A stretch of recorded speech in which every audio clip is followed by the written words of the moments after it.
Sandali! Huwag ka matakot! Nandiyan na ako! Alam ko kung anong klase ng galit at sumpa ang nakapalibot sa'yo, Julius. Tulungan mo ako! Ayoko pang mamatay! Kwentong Takip Silim. Sa mga kakwentong takip silim naming mahilig makinig sa mga narrations, huwag niyo pong kalimutan ha, bumisita kayo sa isa pa naming channel na Sityo Bangungot para po ito sa inyo sa mga gustong makinig ng mga kwentong pampaantok. Huwag niyo pong kalimutan, Sityo Bangungot. Bago natin simulan ang kwento, please like and share the video. Huwag na din natin kalimutang mag-subscribe.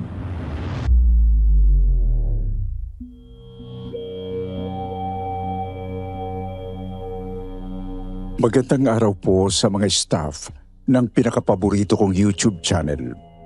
Ako po si Julius at isa ako sa super fans ng kwentong takip silim.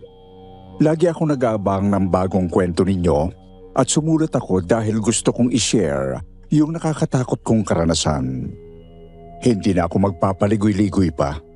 Gusto ko pong si Sir Wilmore ang magkwento ng karanasan ko. Dahil sa lahat ng voice artist ninyo, siya yung nagpapatindig ng balahibo ko kapag nagsasalita siya. Gusto ko rin naman si Sir Jupiter at Miss Anne, pero si Sir Wilmore talaga ang paborito ko. Kung sakaling mapili ako, hiling kong si Sir Wilmore ang magbasa ng kwento ko. Ngayon hindi ko na pahahabain pa, sisimulan ko na ang kwento ko na nangyari noong August 12, 1991. Ako ay vocalist ng isang banda, pero hindi ko na rin sasabihin ang pangalan ng banda ko dahil hindi naman kami ganong kasikat at madalas nagko-cover lang kami ng kanta. Noong August 12, 1991 ay naimbitahan kami ng tiyuhin kong mayor ng isang probinsya na tumugtog sa fiesta nila. Malaki ang bayad kaya naman tinanggap ng banda namin yung pagtugtog doon sa probinsya na yon. Sa may Mindanao yung probinsya at hindi ko na rin sasabihin kung saan dahil baka masira pa ang pangalan ng probinsya na yon sa kwentong ibabahagi ko.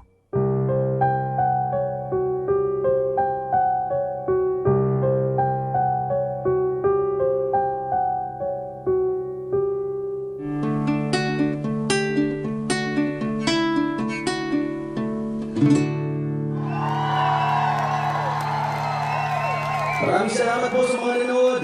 Ako si Julius, si Benji ang drummer namin at ang malupit namin gitarista, si Alvin. Kapag napunta po kayo ng Maynila, nako, tumutugtog po kami sa Emos. Isang bar po yun at sana po makapanood niyo po kami.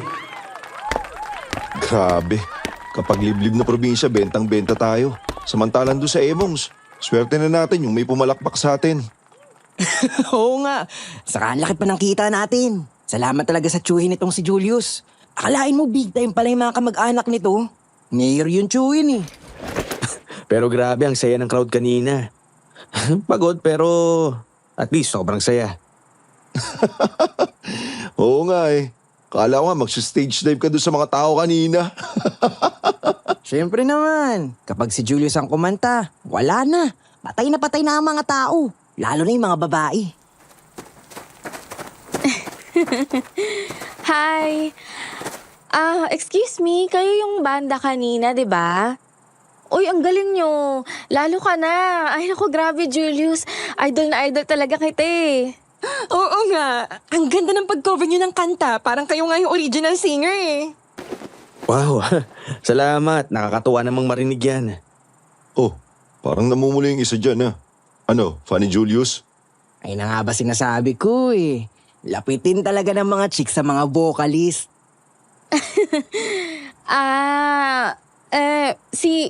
Kasi si Julius, sobrang ganda kasi ng boses niya. Tapos, ang galing niya talagang kumanta. Uy, Myla! Hala, totoo naman kasi yung sinasabi ko eh. Naku, nakakahiya naman pero salamat ha. Ayun na, may nagkakagusto na naman kay Julius. Siguradong wala na to mamaya. Wala eh. Lapitin ba naman ng mga chicks? Julius, Baka gusto niyo munang mag-relax. May alam kaming restaurant dito malapit eh. Libre ko na para naman makapagpahinga kayo pagkatapos ng gig niyo. Uy, Myla! Anong pinagsasabi mo? Anong kabayaan mo na? Pero ako naman yung gagastusin ko eh. Ano, Julius, game? Ano sa tingin nyo? Ba, libre daw eh. Sige, tara. Oo nga, baka makakuha pa tayo ng mga fans doon sa restaurant. Ayan, sige, tara, let's go.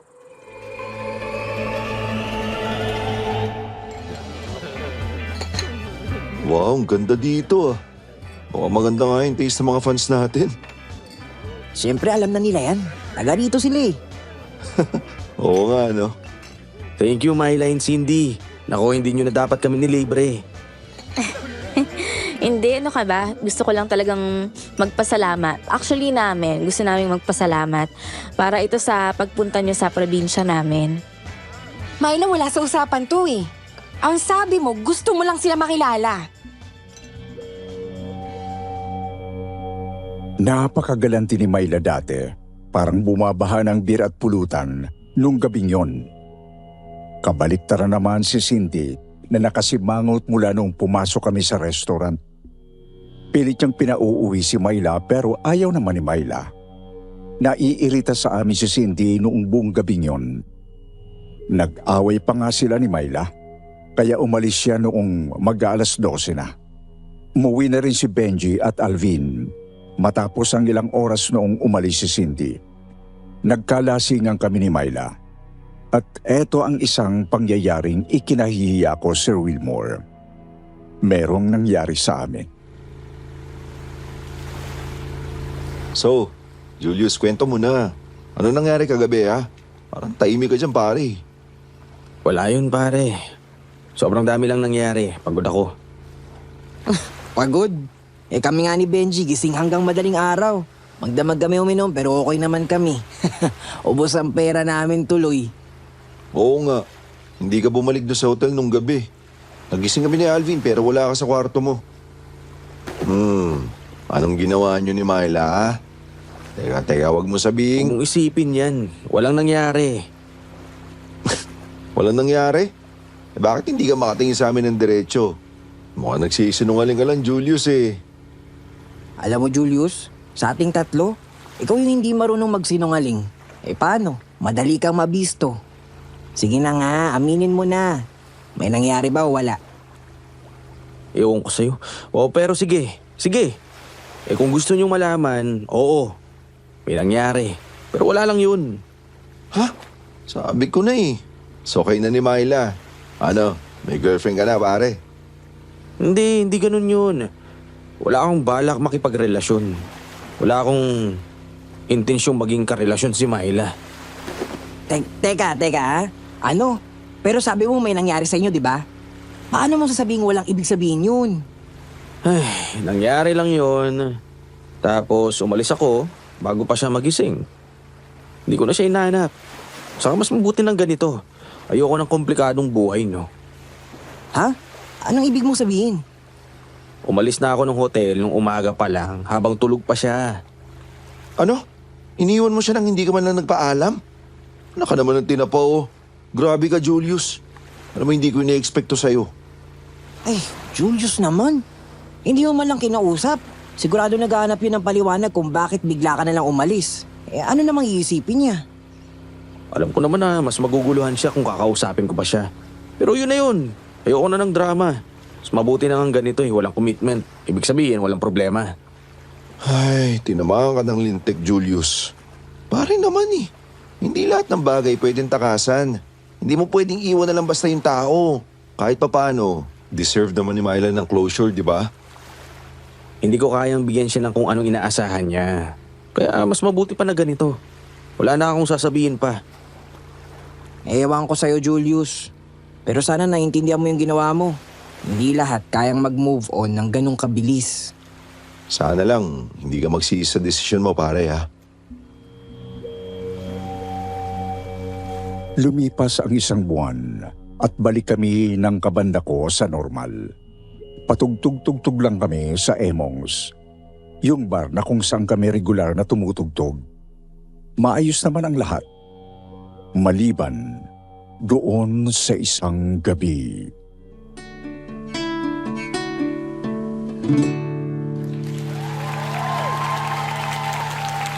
Woo! Salamat sa inyong lahat! Thank you. Maraming salamat sa lahat na nandito sa Emmons. Kayo ang dahilan kung bakit patuloy kami tumutugtog. Sana nag-enjoy kayong lahat ngayong gabi. Salamat sa inyo. Sobrang saya gabi na to. Natigilan ako noong may napansin ako sa mga audience namin noong gabing yon, Sir Wilmore. Hindi ko inakalang magkikita pa kami noong nakita ko sa loob ng bar. Namutla ako nung nakita kong nakaupo sa dulong table si Myla. Salamat. Uy, Julius, ayos ka lang? Ba't parang namumutla ka dyan? Uy, si Myla yun ah. Kala ko ba tapos na yun bro? Akala ko rin. Pinagpawisan ako ng todo noong magsimulang pumalakpak si Myla. Tapos tumayo siya at lumapit sa stage. Julius, Salamat sa inyo lahat. Sana makita ulit namin kayo sa susunod. Bro, delikado to. Parang gusto niya makipag-usap kay Julius. At nakita mo ba yung mga mata niya? Galit na galit siya nakatitig kay Julius. Masamang pangitain to. Kailangan natin kausapin muna si Julius. Nagmamadali akong pumunta sa backstage at sinundan agad ako ng mga kabanda ko. Hindi ko alam kung bakit nandito siya. Akala ko tapos na yun. Pare, hindi mo siya pwedeng takbuhan ulit. Kailangan mong harapin to. Hindi ko alam, Benji. Hindi ko alam kung kaya ko. Lumabas ako ng backstage at laking gulat ko noong bumungad sa akin si Myla. Isang malutong na sampal ang bumungad sa akin kaagad.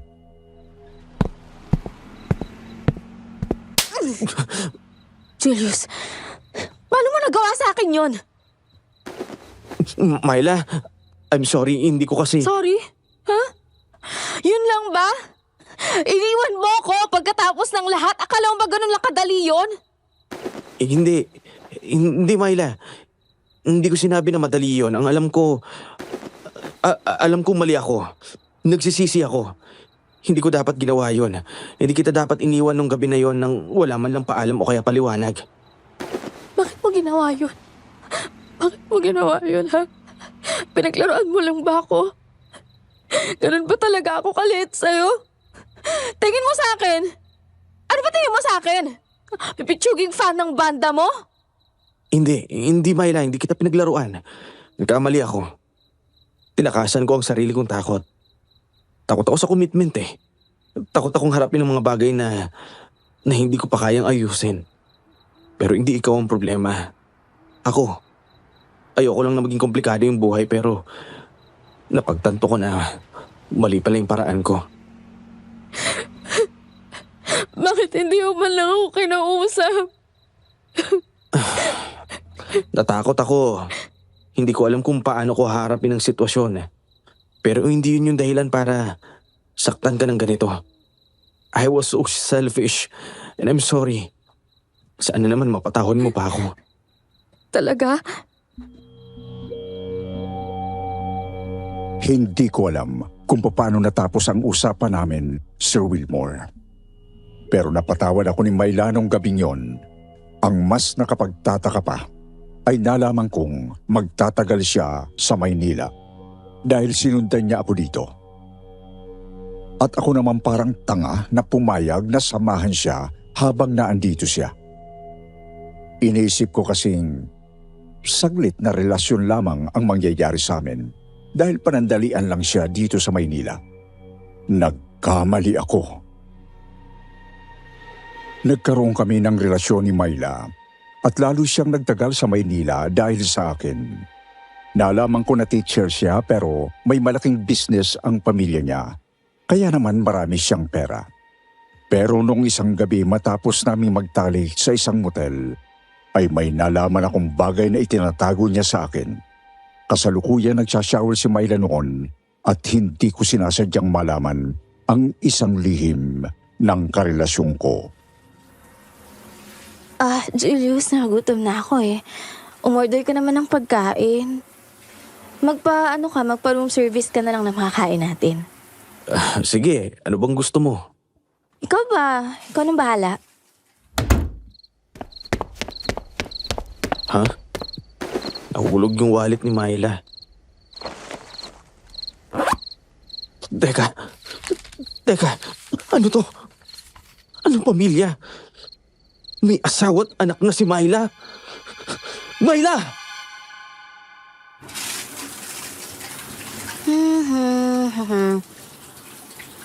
Myla! Julius, ano ba yan? Ba't ang ingay? Ba't ka bigla napasigawan? Anong problema? Ano to, Myla? May asawa ka na pala. May anak ka na rin. Anong klaseng laro to? Niloloko mo ba ako? Julius... Okay, teka lang. Okay, sige. Okay, hindi ko na talaga kayang itago to. Oo. Totoo yun, may asawa at anak ako pero hindi ko naman sinasadyang lokohin ka eh. Paano mo nasikmurang gawing laruan tong relasyon natin? Ginawa mo lang akong libangan dahil dito? Ano to? Nagsawa ka na sa asawa mo? Julius, hindi ganon. Alam kong mali pero hindi mo alam kung gaano ako nalulunod sa buhay ko. Pagod na ako. Wala na kaming pagmamahal ng asawa ko sa isa't isa kaya naghanap ako ng saya. Naghanap ako ng init, ng atensyon. Naghanap ako ng pagmamahal sa'yo. Init? Saya? Ginawa mo lang akong paraan para makalimot, Myla. Ang akaala ko, totoo tong sa atin. Pero kasinungalingan lang pala ang lahat. Hindi kita ginamit. Totoong mahal kita pero hindi ko na kayang itago yung buhay ko sa likod ng mga kasinungalingan. Pagod na ako. Myla, tapos na. Hindi ako magiging kabit sa buhay mo. Hindi ako pwedeng maging dahilan para sirain mo ang pamilya mo. Teka lang. Teka sandali lang, Julius. Wag naman. Wag mo akong iwan. Wala akong pake kung anong sinasabi mo. Tapos na tayo. Bumalik ka na sa asawa at anak mo. Sila ang dapat mong kasama ngayon. Julius! Julius, wag mo akong iwan! Nakipaghiwalay na ako kay Myla at sobrang sama ng loob niya noong bumalik siya sa probinsya. Mula noon, hindi ko na siya nakita pa. Nagbalik sa dati ang buhay ko at sa totoo lang, Sir Wilmore, maligaya ako dahil hindi ko nasira ang pamilya ni Myla. Isang gabi matapos tumugtog ang banda namin sa isang bar, ay inabot kami ng madaling araw. Mag-isa akong umuwi dahil iba ang daanan ko kina Benji at Alvin. Mag-aalas 3 na ng umaga. Pero para bang masyadong tahimik ang buong paligid. Ang mga ilaw sa kalsada, umiilaw pero parang hindi sapat na pagaanin ang kaba ng dibdib ko. Alam ko, hindi ako dapat nasa delikadong lugar ng mga ganong oras. Pero wala eh. Kailangan kong umuwi. Ano yun? Parang pagaspak ng pakpak na parang kung ano. Matapos makarinig ng kakaibang pagaspas ng mga pakpak, ay nagtayuan ang mga balahibo ko sa braso. Biglang naramdaman ko na parang may sumusunod sa akin. Hindi ko alam kung totoo o guni-guni lang, pero may kakaibang tunog na sumusunod sa akin. Parang mga pakpak na kumakampay sa ere. Huminto ako sandali. Pero walang ibang tao. Matapos ang ilang minutong pakikinig sa kapaligiran ko, binilisan ko ang paglalakad ko sa isang maliit na eskinita. Sa bawat hakbang ko, nararamdaman ko na parang may bagay na lumilipad at sumusunod sa likuran ko. Huminga ako ng malalim at pilit kong huwag isipin ang nakakatakot na imahinasyon ko. Pero hindi ko rin maitatanggi. May malamig na hangin na biglang dumampi sa likod ko. Ano to? Pakulan mo ako! May mga malamig na kamay ang biglang dumakma sa balikat ko. At ang mga kuko nito, parang kutsilyong bumabaon sa balat ko. Nararamdaman ko ang matinding sakit na parang pinupunit ang lamang ko. Paglingon ko, halos hindi ako makapaniwala sa nilalang na dumagit sa akin, isang manananggal. Ang mga mata nito'y nanlilisik at meron itong mga pakpak na malalapad na kulay itim. Mahaba ang buhok ng manananggal at matatalim ang mga ngipin nito.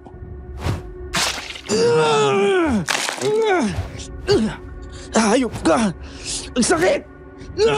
Bitawan mo ako! Walang hiyang manananggal yon. Pilit niya akong itinatas. Para bang gusto niya akong dalhin kung saan. Pero hindi ako papayag na ganito lang matapos ito. Halimaw ka! Bitawan mo ako! Kung hindi, tatamaan ka sa akin! Nakipagbuno ako sa manananggal. Pilit kong kinikilos ang braso ko. Kahit hirap na hirap ako. Nakita kong gitara ko. Ang paborito kong electric guitar na dala-dala ko lagi.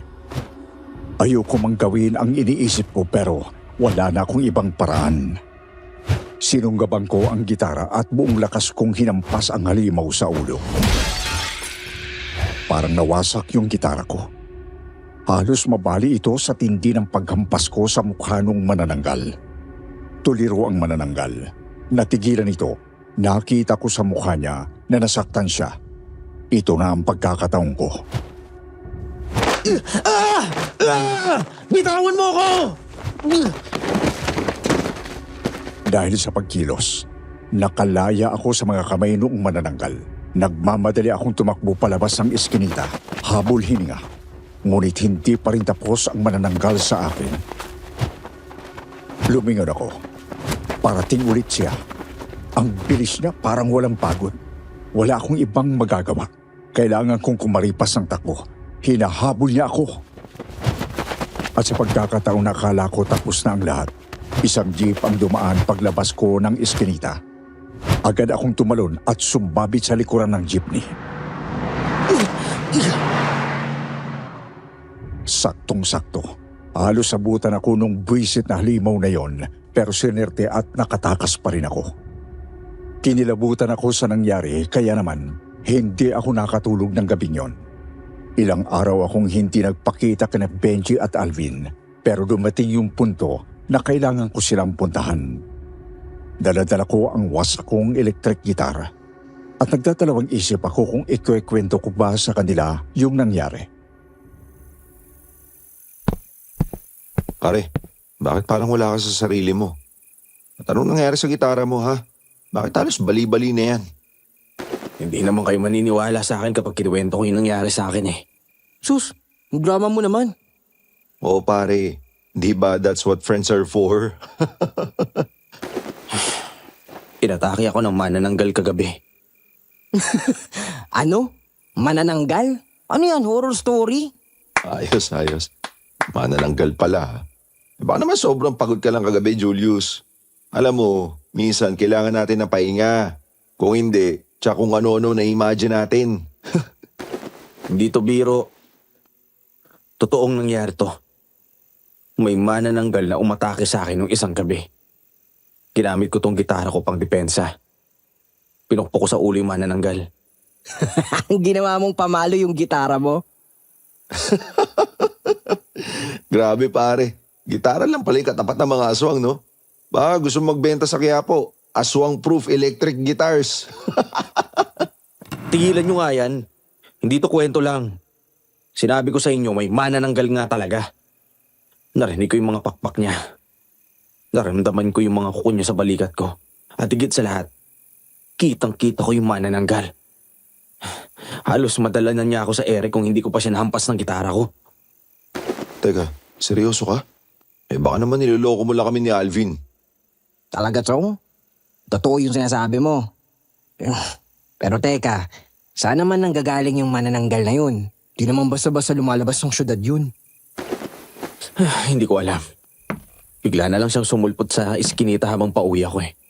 Akala ko nga katapusan ko eh. Bigla na lang lumipad sa kasinunggaban niya ako. Hindi ko alam kung bakit pero alam kong hindi pa tapos to.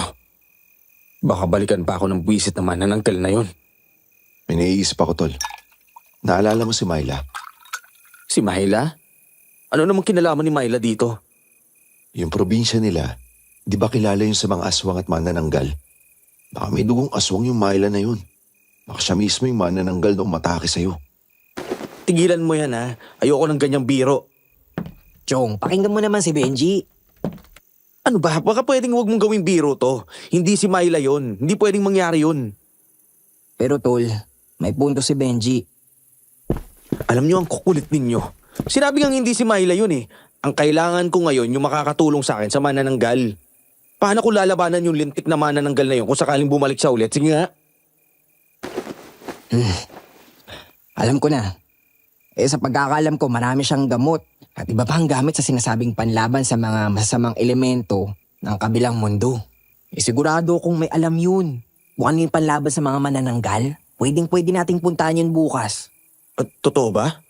Pwede ko ba siyang kausapin? Oo naman. Sige, ayos yan. Kailangan ko lang ng tulong ng lola mo kung sakaling babalik yung manananggal na yun na umatake sa akin. Hindi ko na ulit hayaang mangyari yung nangyari kagabi. Dinayo namin ni Alvin ang lola niya na nakatira malapit sa simbahan sa Baklaran.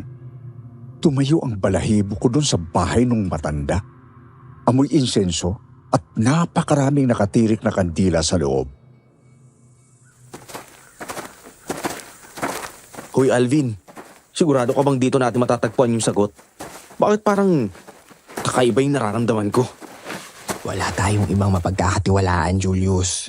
Si Impang Uba na lang ang makakatulong sa atin. Lalo na kung totoo ngang manananggal yung umatake sa'yo.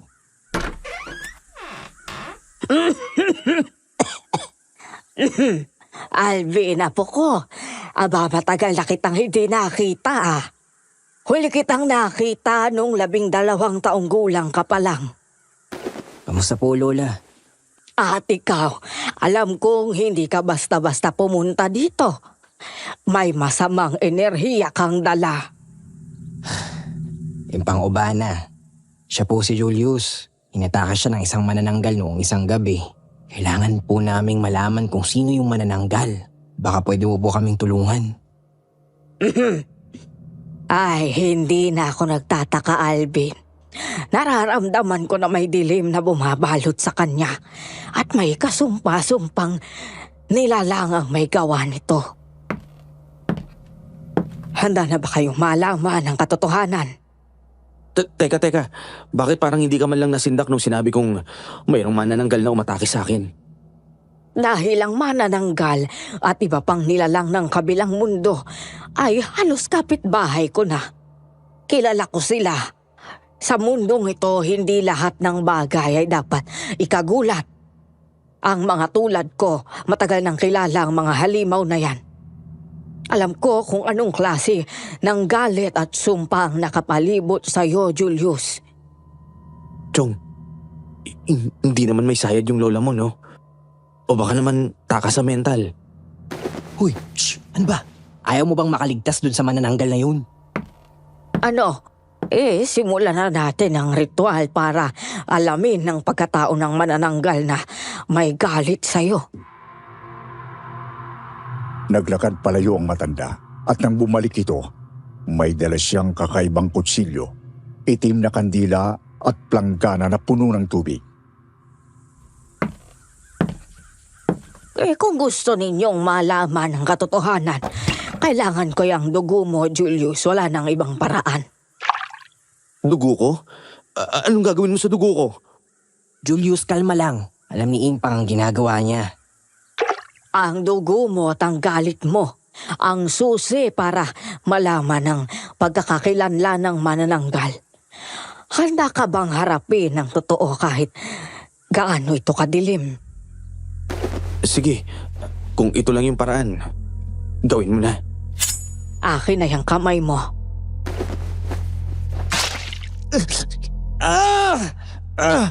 Tragis kang matanda ka. Akala ko pa naman ay dahan-dahang hihiwain lang ang palad ko para makuha ang dugo ko. Pero yung walagyang matandang yon, biglang sinaksak ng kutsilyo ang kamay ko.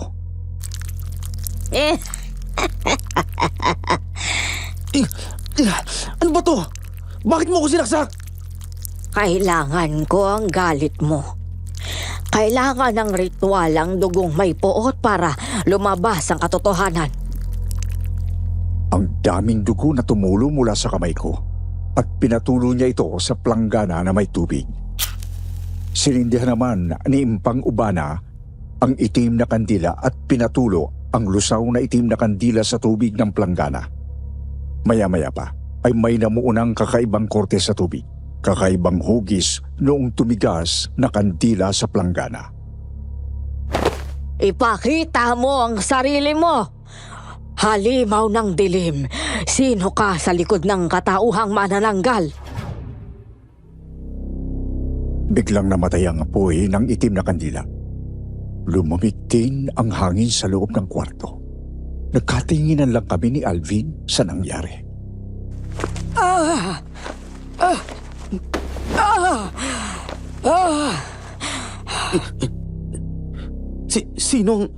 Sino ang manananggaling pang? Hindi mo magugustuhan ang sagot, Julius. Ang halimaw na humahabol sa'yo ay hindi ibang tao, kundi isang taong malapit sa'yo. Isang may matinding galit dahil nasaktan siya sa'yo. Butik, si Myla nga. Tama ang hinala namin ni Benji. Impang? Sino? Sino ang manananggal?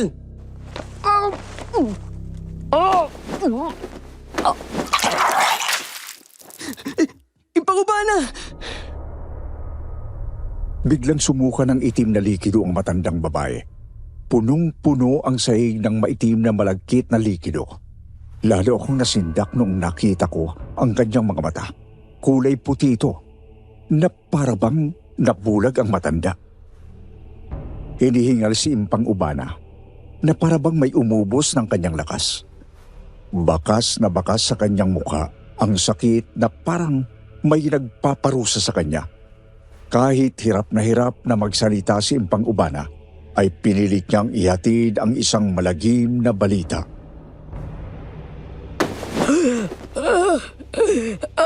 Matanda na! Matandang manananggal na ang umatake sa'yo. Mag-iingat ka. May tagabulag siya.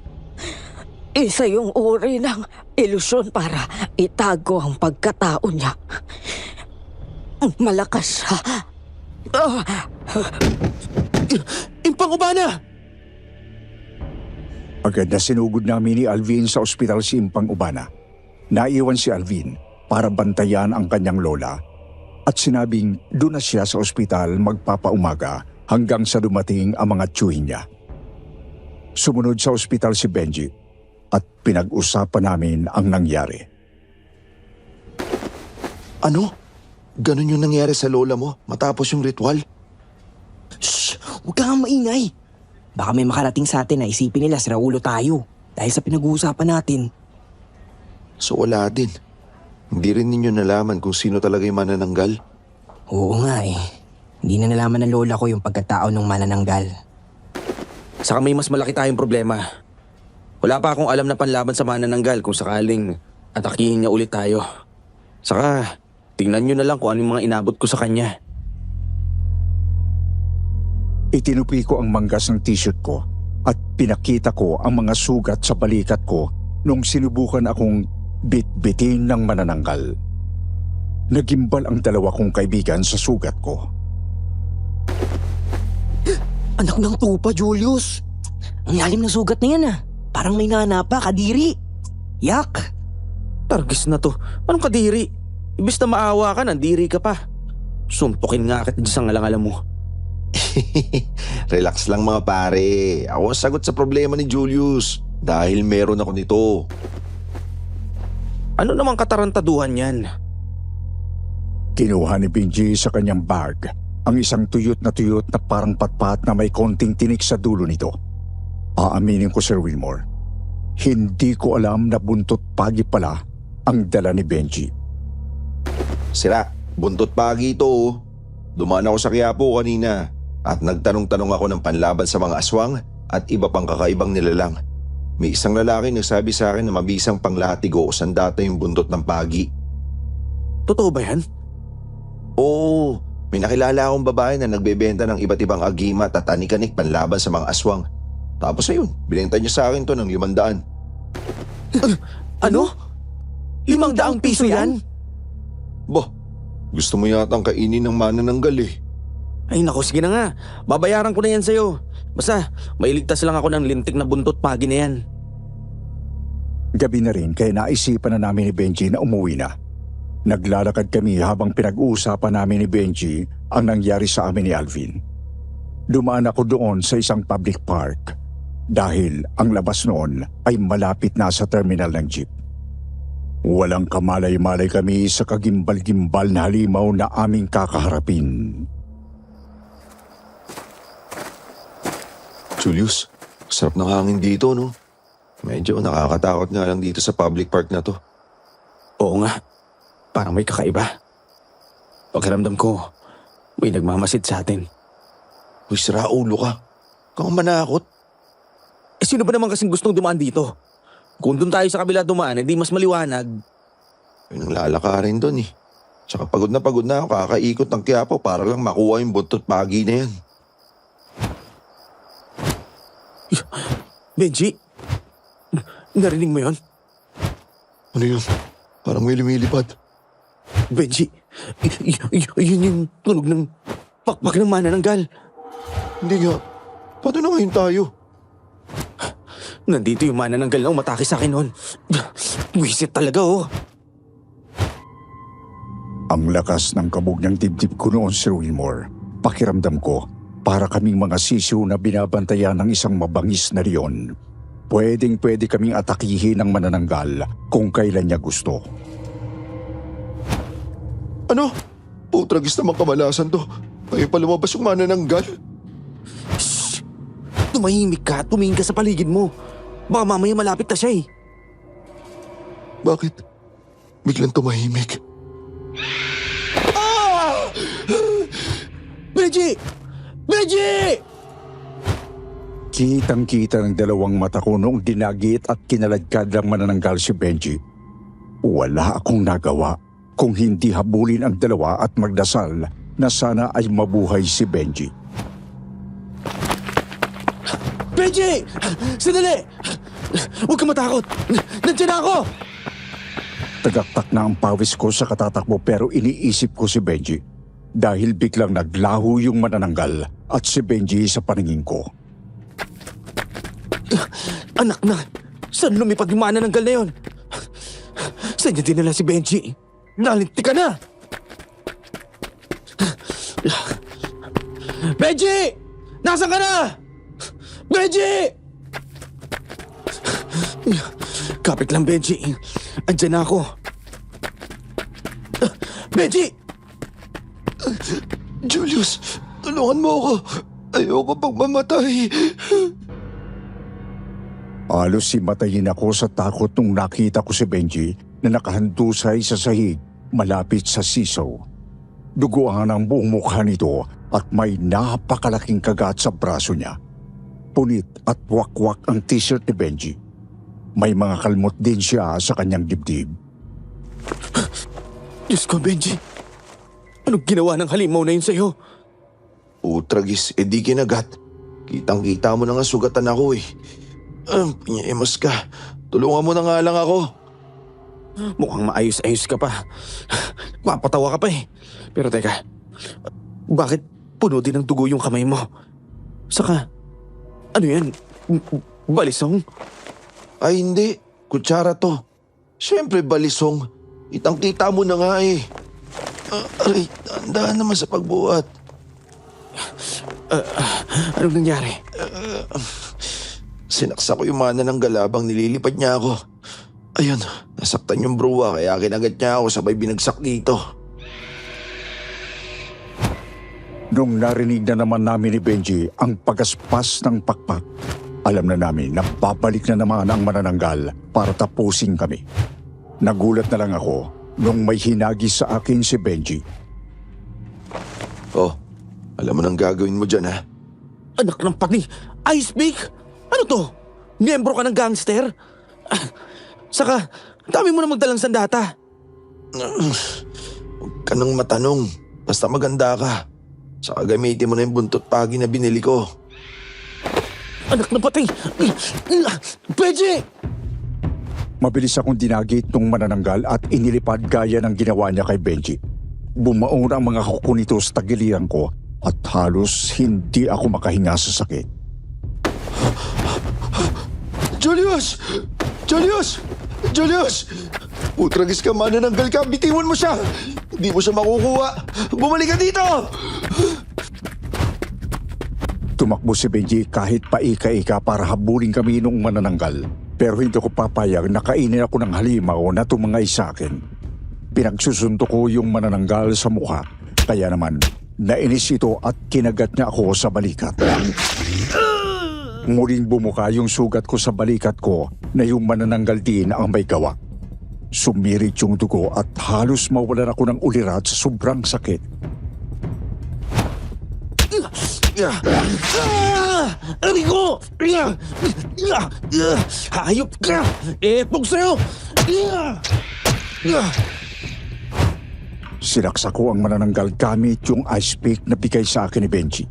Pilit kaming hinahabol ni Benji na tumatakbo sa baba. Julius, kumalma ka. Tatapusin natin to. Huwag kang bibitaw, pare. Matapos kong ibaon yung ice pick doon sa manananggal, hindi ko inaasahan yung gagawin ng manananggal. Anak ng pati! Hayop ka!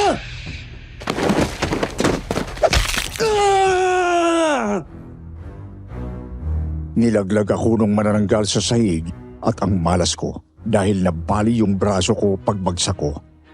Tapos bumaba ang lipad ng manananggal. Nanlilisik ang mga mata nito habang nakatitig sa akin. Sumirit ang dugo ng manananggal dahil sa pagkakasaksak ko sa kanya nung ice pick. Halatang galit na galit sa akin. Bumangon ako kaagad dahil alam kong katapusan ko na kapag hinayaan kong lumapit sa akin ang manananggal. Hindi ako papayag na basta-basta mo na lang ako lalamunin!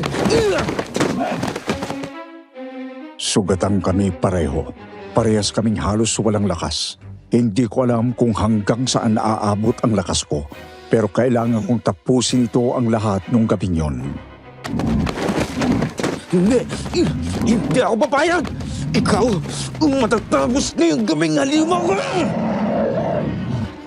Nakita ko ang galaw ng manananggal. Mapusok siya at galit na galit. Mabilis siya pero nagawa kong unahan siya. Hinataw ko siya ng buntot pagi na galing kay Benji. Ano? Nasira? Anong nangyari? Sa isang iglap, napigtas ang buntot pagi. Hindi ito tumalab sa halimaw. Peke. Napeke si Benji. Peke ang binintang buntot pagi kay Benji.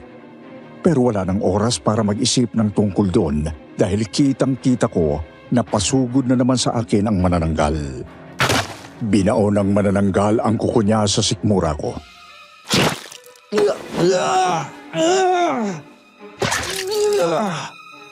Ramdam ko ang pagbaon ng mga kuko niya sa tiyan ko.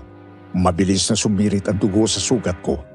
Ramdam ko na tumatagas na dugo mula sa akin. Akala ko, tapos na ang lahat. Pero nakita ko yun, ang ice pick. Yung ice pick na pinansaksa ko sa manananggal. Nakabaong pa yun sa tagiliran niya. Di pa ito tapos. Halimaw! Pinilit kong ibaong pa ng mas malalim. Pinaikot ko ang ice pick sa sugat niya. Hanggang sa narinig ko na lang ang malalim niyang sigaw ng sakit. Nakita ko sa mga mata ng halimaw na alam niyang talo na siya. Etong sa'yo! Mabilis na umatras yung manananggal. Binunot niya ang ice pick na pinangsaksak ko sa tagaliran niya. Leon, alam mong hindi ako basta-basta susuko.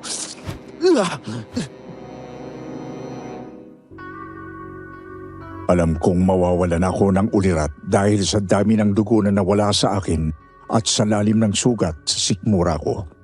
Pero nagulat na lang ako nang biglang panandali ang nagbago ang mukha ng manananggal. Bumalik ito saglit sa kanyang anyong tao. At nagulat ako dahil sa nakita ko.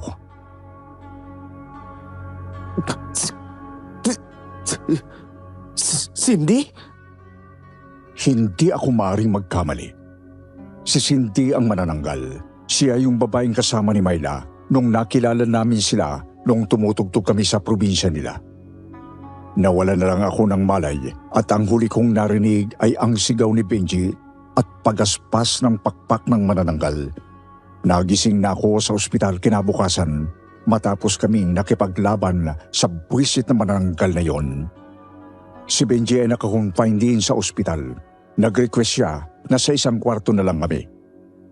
1 linggo mula nang makaharap namin ni Benji ang manananggal, ay binisita kami ni Alvin. Doon namin pinag-usapan ang nangyari.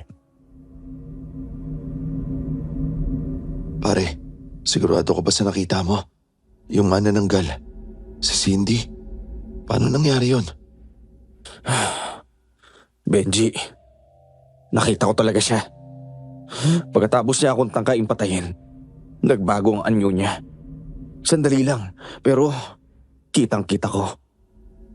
Naging si Cindy yung manananggal bago siya tumakas. Cindy? Si Cindy? Benji, ano tong pinagsasabi ni Julius? Ba, di ko alam dito kay Julius. Nakita ko na lang siya nakaandusay sa lupa, duguan, at walang malay noong gabing inatake kami ng manananggal. Wala na yung manananggal nung dumating ako eh. Naglaho na siya tapos tinakbo sa ospital si Julius. Ang kulit niyo naman.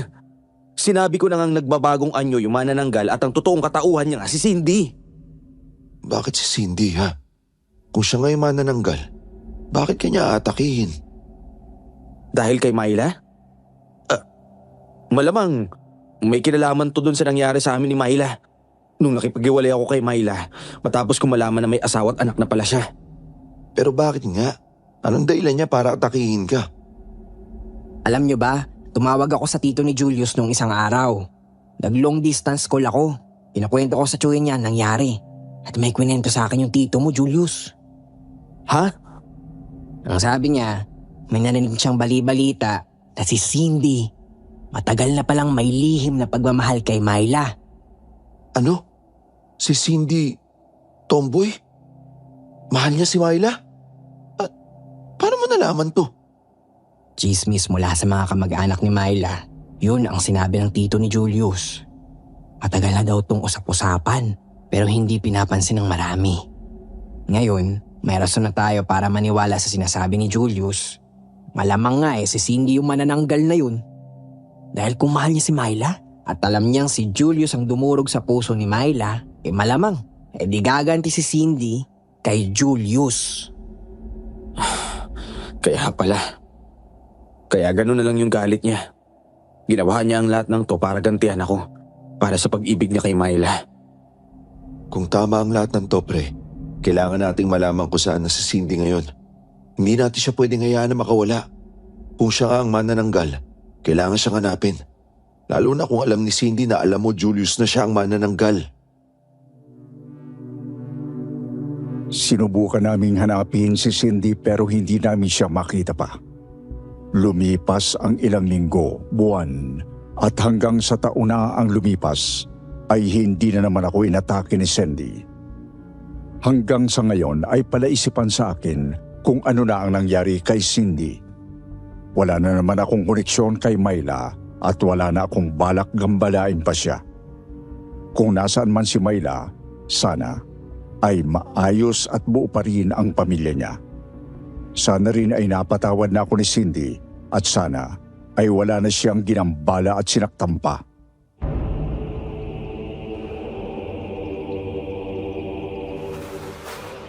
May ibang tao na sagad sa buto ang kasamaan, walang konsensya at walang pakundang gumawa ng krimeng karumaldumal.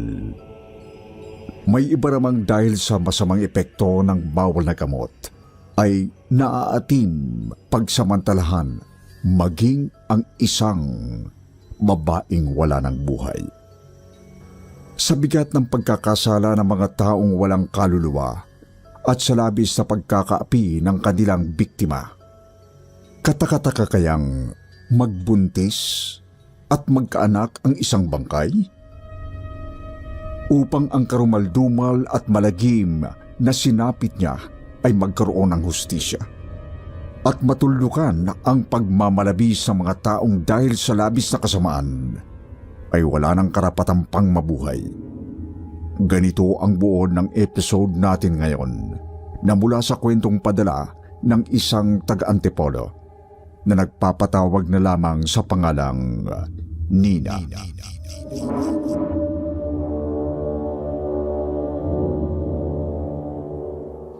Ayon sa kanyang sulat, Dear Sir Wilmore, 3 taon pa lamang ako nang maulila ako sa mga magulang at kupkupin ng biyudo kong lolo. Dahil sabay na namatay sa aksidente ang inay at itay ko. Si Lolo Primo ay imbalsamador sa isang punerarya. Sa tagal niya sa kanyang trabaho, marami na siyang katawang naimbalsamo. Pero ang tanging naikwento niya sa akin ay ang tungkol sa bangkay ng dalagitang malamang naging biktima raw ng panggagahasa.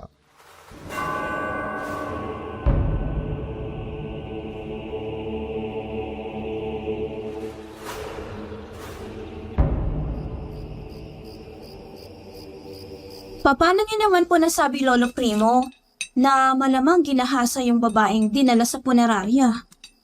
May bayad kasi ng dugo ang kanyang pagkababae dita. Kaya nga dapat sana siyang ma-autopsya. Pero hindi na rin kailangan. Yung nagsabi ni Elijah na nagdala ng bangkay sa punerarya. Elijah? Si Mang Elijah po na may-ari ng puneraryang pinapasukan niyo? Oo.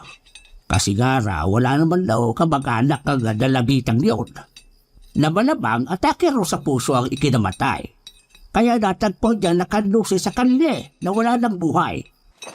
Bakit po kaya inakala ng amo niyo na atake sa puso ang ikinamatay ng babaeng? Ay naku, iwan ko ba?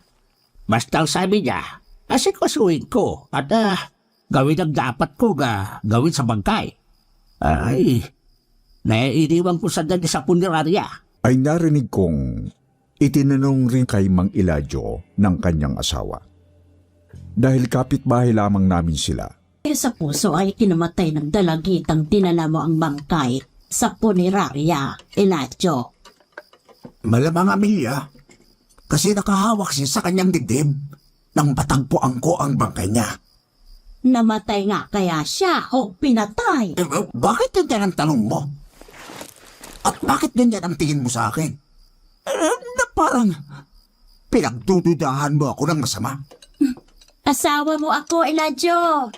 Kilala kita. Alam ko ang kahinaan mo. Anong... Oh, sa bibig mo mismo ko narinig nung minsan nalasing ka. Ang sinabi mong magbabayad ka kahit magkano basta virgin at bata pa ang babaeng makakatalik mo. Lasing ako doon, kaya nagbiro ako ng ganon sa kainuman ko. Pinagyabang mo pa nga na may ibang dalagitang donsilya na ang pinagsamantalahan mo na hindi ka naireklamo dahil tinapalan mo ng pera. Amelia? Akong asawa mong natatakot sa sikreto mo, Elijah. Baka makarma ka.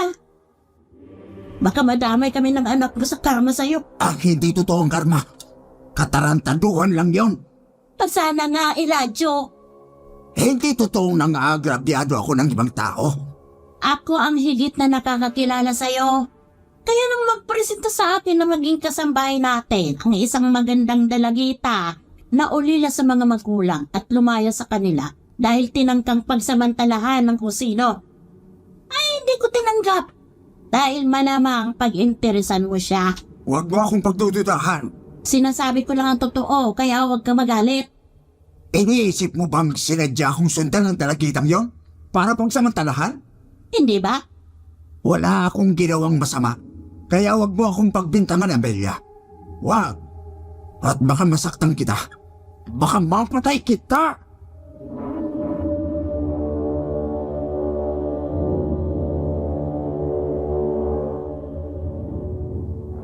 Narinig ko ang mainitang pagtatalo ng mag-asawang kapitbahay namin, Sir Wilmore. Dahil bakod lamang ang pagitan ng kwarto nila at kwarto ko. Pagkatapos namang maghapunan ni Lolo Primo, nagbalik na siya sa punerarya.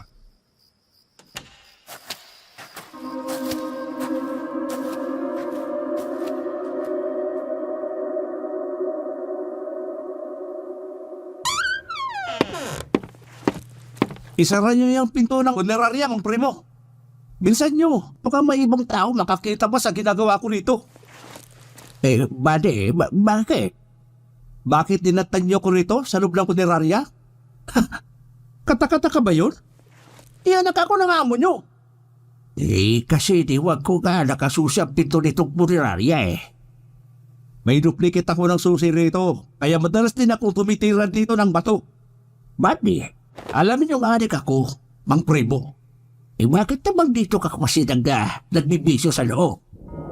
Ano bang pakialam niyo? Kung handaan di ko nga, hindi ako magbabahala sa bisyo ko. Kayo ba? Kayo bang maninita sa akin? Hindi na ba sa sinisitik kita? Kaya lang, baka may ibang taong makaalam na ginagawa mong dragnet itong punerarya. Baka pati ako ay masamit. Ano man ang gawin ko, wala kayong pakialam. Tauhan lang kayo dito ng pamilya namin. Isa pa, kapag ganitong may tama na ako, magag na ako sa droga, huwag niyo kong asarin. Huwag niyong basagin ang trip ko. At baka mabadtrip ako sa inyo, kawawa kayo. Kapag napagtripan ko kayo, kahit gurang na kayo, bugbog kayo sa akin. Sige na. Umalis na kayo. Nakalipad pa rin ako sa pagmumukhaan nyo. Panira pa kayo sa konsentrasyon ko sa pagtira ng bato. Nagbalik ako rito para asikasuhin ang trabaho ko. Anong trabaho? Ibalsamay ko na itong bangkay ng dalagita. Teka, alisan ko ng takip para makita mo, ha?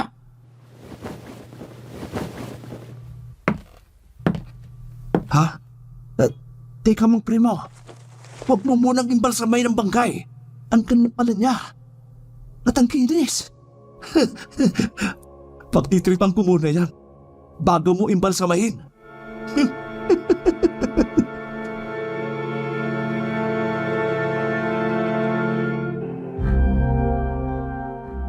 Sir Wilmore, napangisi ang anak ng binata ng may-ari ng punerarya nang alisan ng lolo ko ng kumot ang bangkay ng dalagitang nakahiga sa sementadong mesa. At malantad sa kanya ang hubad na katawan ng bangkay.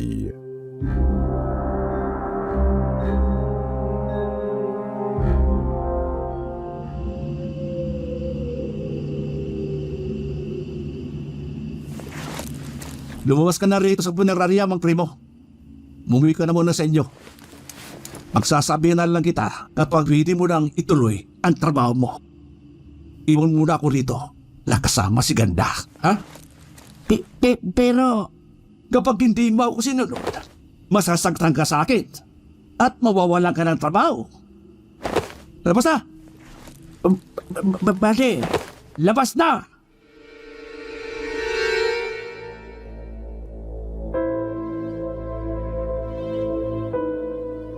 Sa edad ng lolo ko na 60 anyos na, Sir Wilmore, alam niyang mahirap na siyang makakita ng ibang hanap buhay. At ayaw niyang masaktan at mawala ng trabaho.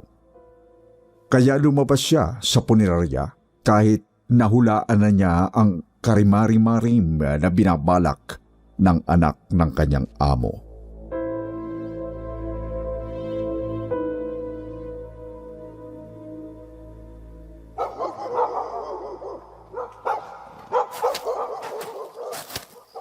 Mang Primo, Ha?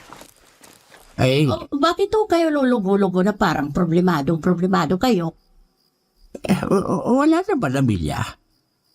Kung pinansyal ang problema nyo, huwag kayong mahiyang dumain sa akin.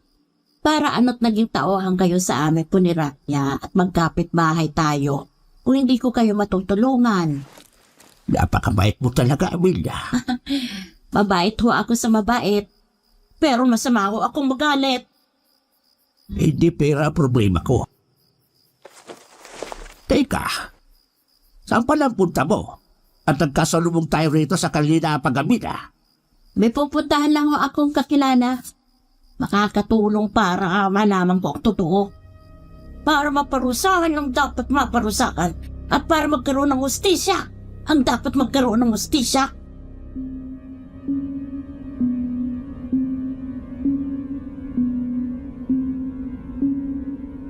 Hindi maintindihan ng lolo ko ang gustong sabihin ng asawa ng kanyang amo, Sir Wilmore.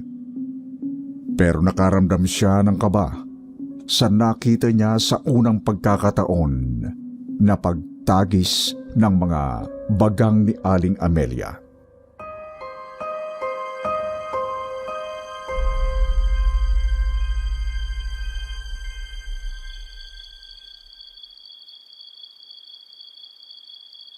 Taka naman po ako sa inyo, Lolo.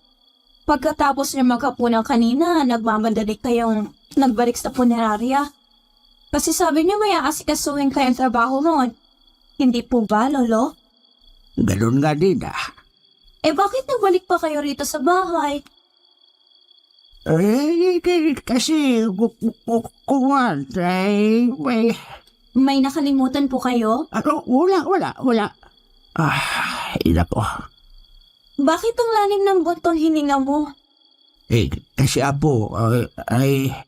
May problema po ba kayo? Nakukonsisalag ako din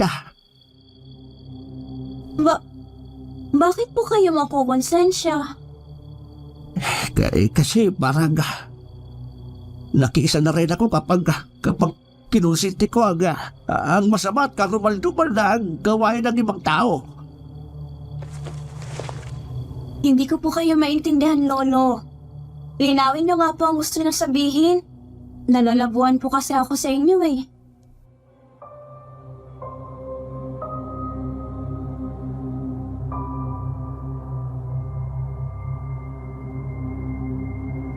Hindi na kumibo ang lolo ko, Sir Wilmore. Pero halata kong may mabigat na gumugulo sa isip niya. Nakatulugan ko nang nakaupo siya sa balkon ng aming bahay. Napapailing habang parang may malalim na iniisip.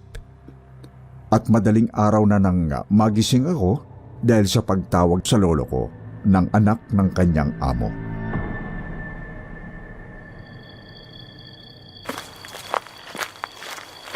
Bade?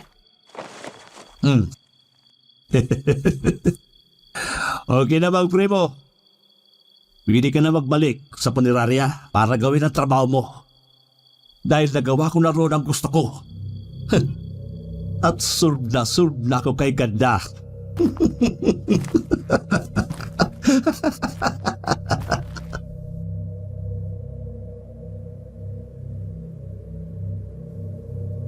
Napailing si Lolo Primo nang nakangising tumalikod ang anak ng kanyang amo. Kumigit kumulang ay alam na niya ang nakasusulasok na ginawa ni Buddy sa punerarya. At nakadaba ng labis na pagkahabag si Lolo Primo sa bangkay ng dalagita. At nakukonsensya. Nagsisising bumulong siya rito.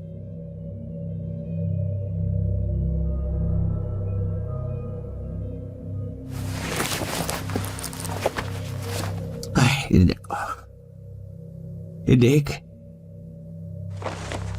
Sino ko ba? Gusto kong malaman mo na dalapang sa loob kong nagani sa iyo. Pero hindi mangyayari yun. Hindi magagawa ni Manny na magpusin tatawan mo kung hindi ako natakot sa kanya. At mawalan ako ng trabaho. Patawarin mo sana ako, hindi. Patawan.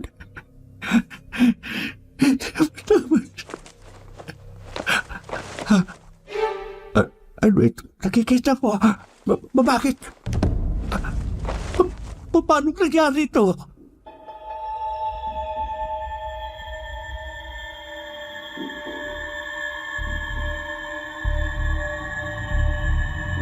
Napatigil sa pag-iyak ang lolo ko, Sir Wilmore, at kinilabutan siya nang mapansin niyang lumaki ang tiyan ng bangkay ng dalagita sa punerarya, na parabang nagbuntis ito, at pinanindigan ng balahibo ang lolo ko sa malaking pagtataka at pagkatakot nang may lumabas sa bibig ng bangkay.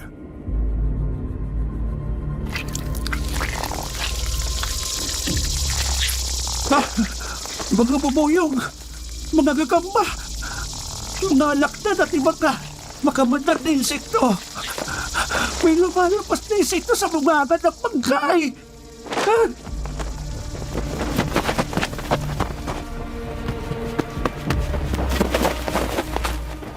Sa malaking takot, nagmamadaling lumabas ng punerarya ang lolo ko, Sir Wilmore, at ipinalam agad niya kay Mang Eladio ang kahindik-hindik na nasaksihan niya sa punerarya.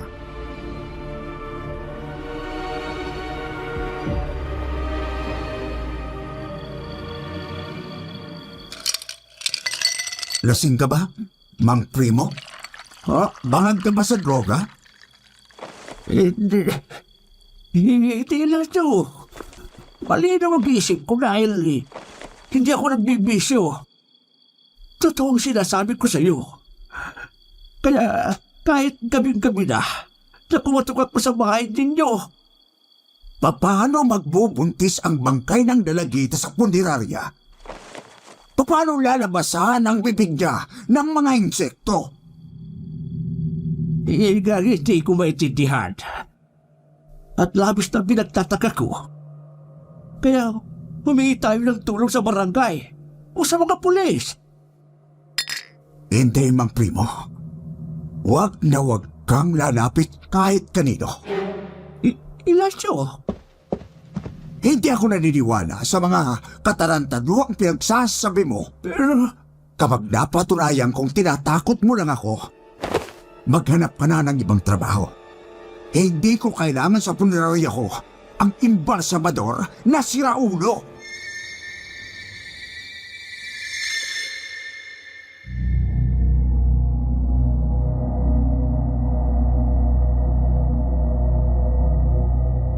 Hindi nagpunta si Mang Eladio sa punerarya, Sir Wilmore, dahil inakala niyang nasisiraan ng bait ang lolo ko. Si Buddy ang natuwa nang malaman niyang hindi pa naimbalsamo ang bangkay ng dalagita.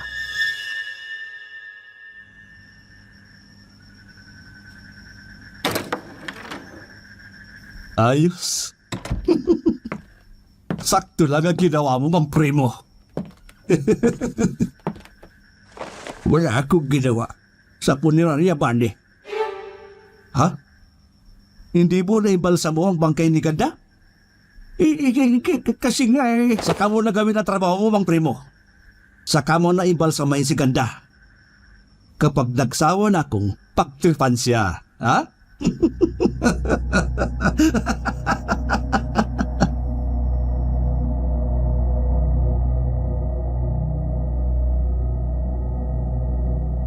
Si Buddy ang nagbalik sa punerarya, Sir Wilmore. Sumunod sa kanya si Lolo Primo. Pero pagpasok nila sa punerarya, takang-taka ang lolo ko.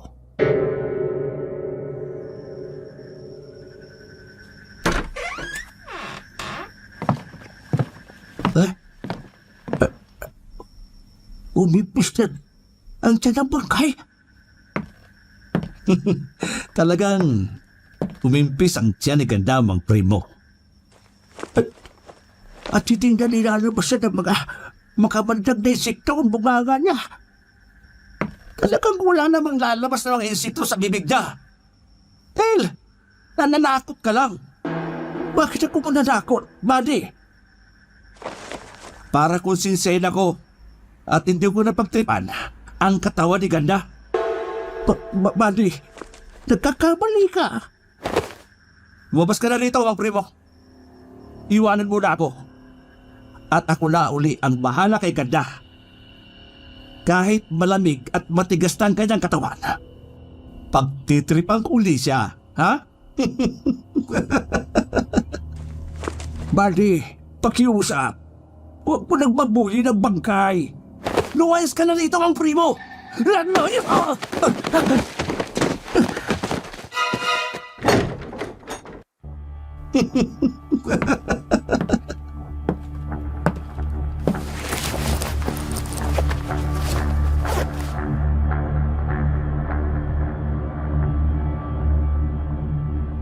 Matapos ipagtulakan ni Buddy ang lolo ko palabas ng punerarya, Sir Wilmore, inumpisa na uli niyang mulisyahin ang bangkay.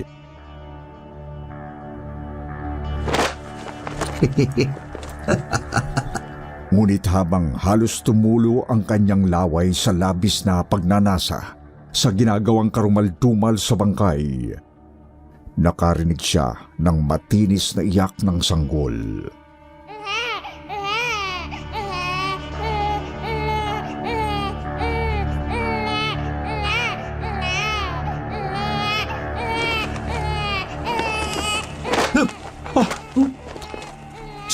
Saan galing? Parang iyak ng sanggol. Ha? Ano itong nasa sahig? Pitos?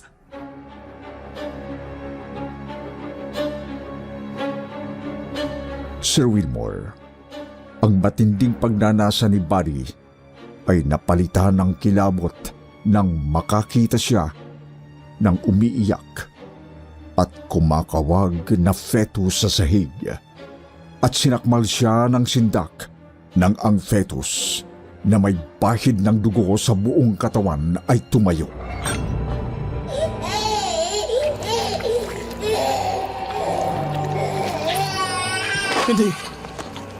Hindi totoo ito. Binabango ko talaga ko. Mga insekto! Mga pupuyog!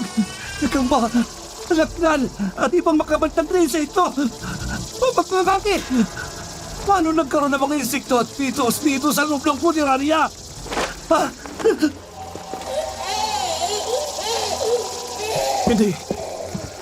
Hindi totoo ito!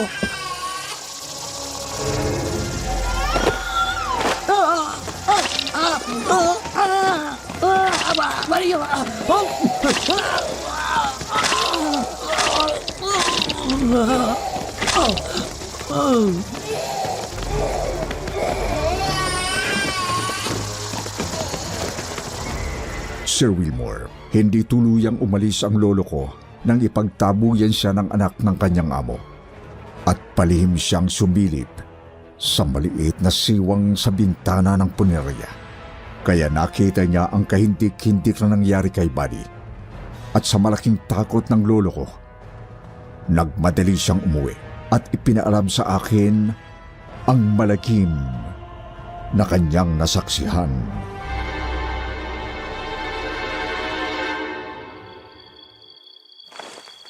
Lolo Primo? Huwag kang matakot, Nina. Sabi niyo po nakita niyo nang sapilitang pumasok ang fetus at ang mga makamandag na insekto sa bunganga ng anak ng Mang Elijah. Kita-kita ko. Maging namimilipit sa matinding kirot si Imani at nangingisay na napahanusay siya sa sahig na hindi ko natulungan dahil naunahan ako ng malaking takot, Nina. Kung tinulungan niyo po ang anak ng amo niyo, Lolo, baka kayo naman ang napagbalingan at atakihin ng fetus at mga makamandag na insekto. Yun nga kinakatakot ko. Kaya nagmadali ako umalis sa punerarya para ipaalam sa mga magulang ni Manny ang nangyari sa kanya. Hindi po ba kayo lalapit sa mga pulis? Malamang hindi sila maniniwala.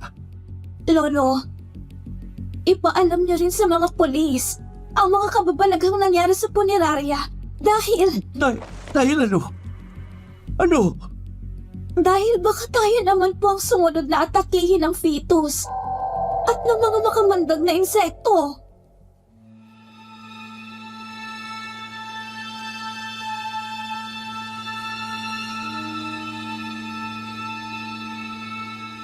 Nang umalis si Lolo Primo para ipaalam sa kanyang among lalaki ang malagim na nangyari sa anak nito, mabilis kong isinara ang mga pinto at bintana ng aming bahay.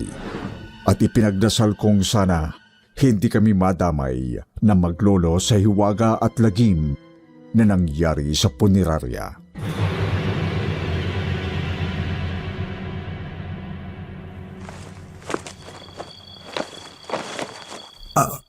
Ano, Primo?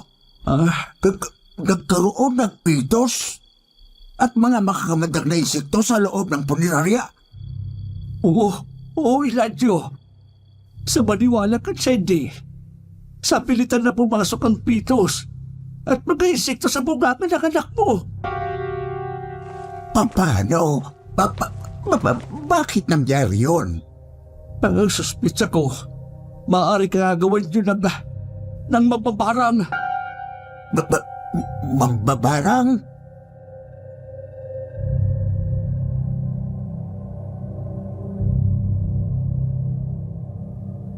Bagamat hindi makapaniwala, Sir Wilmore, nagdudumaling nagtungo si Mang Eladio sa kanyang punerarya.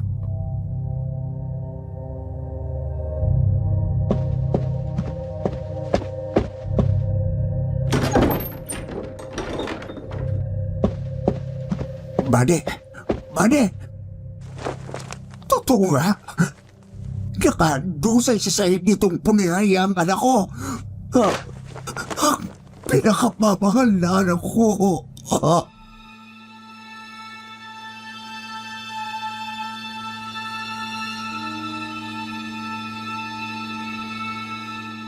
Sir Wilmore, yanig na yanig si Mang Eladio nang mapasukan niya sa punerarya na nakabulagta sa sahig ang anak niya. Dilat na dilat ang mga mata. Nakanganga at hindi na humihinga. Umaagos ang luha sa mga mata. Dahan-dahan, nanlulumong napaluhod si Mang Eladio sa tabi ng bangkay ng anak. At napahagulgol dahil sa labis na pagsisisi at pag-uusig ng sariling konsensya.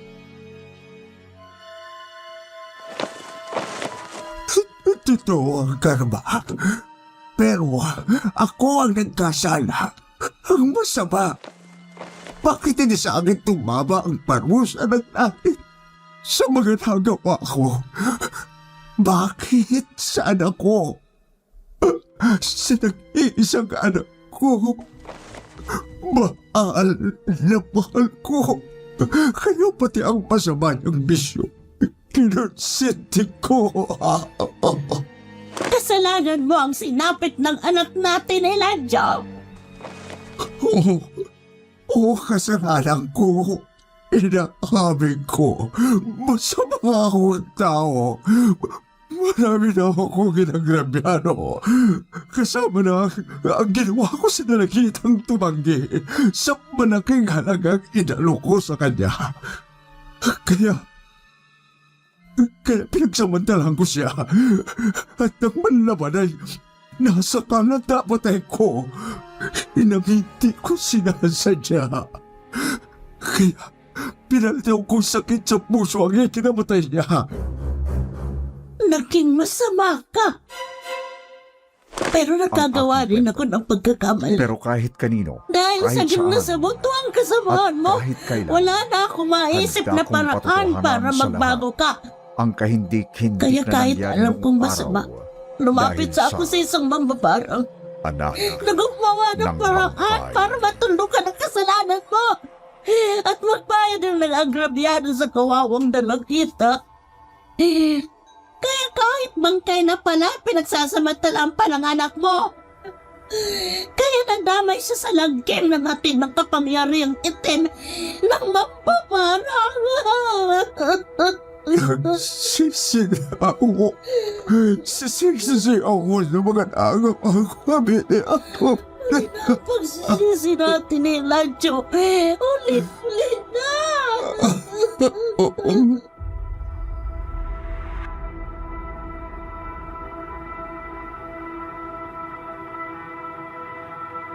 Sir Wilmore, dahil sa labis sa pagsisisi ni Mang Eladio at pag-uusig ng kanyang konsensya, nagkasakit siya. Malubhang sakit at hindi nagtagal ay binawian siya ng buhay. Nang mabiyuda si Aling Amelia, ipinagbili niya ang kanyang bahay at lupa. Kasama na ang kanilang punerarya. At balita ko, sa malayong probinsya na siya nanirahan. Ang lolo primo ko naman nagtiyaga na lamang mangisda upang mayroong kaming ikabubuhay. Sa ngayon, mahigit 5 taon nang nakalibing ang lolo ko na namatay noong 80 anyos na siya. At ako naman matagal na ring may sariling pamilya. Maganda ang trabaho ng asawa ko sa isang pabrika, kaya napag-aaral namin ng maayos ang 3 naming mga anak at wala kaming gaanong problema. Pero kahit may edad na rin po ako at matagal nang nangyari, nakatatak pa rin sa isip ko ang mga panindig balahibong mga pangyayaring ikwinento sa akin ng lolo ko nung nabubuhay pa siya, na naganap dahil sa kagagawa ng kanyang amo sa punerarya at ng anak nitong adik, na alam kong hindi ka panipaniwala ang aking kwento. Pero kahit kanino, kahit saan, at kahit kailan, handa kong patotohanan sa lahat ang kahindik-hindik na nangyari noong araw dahil sa anak ng bangkay.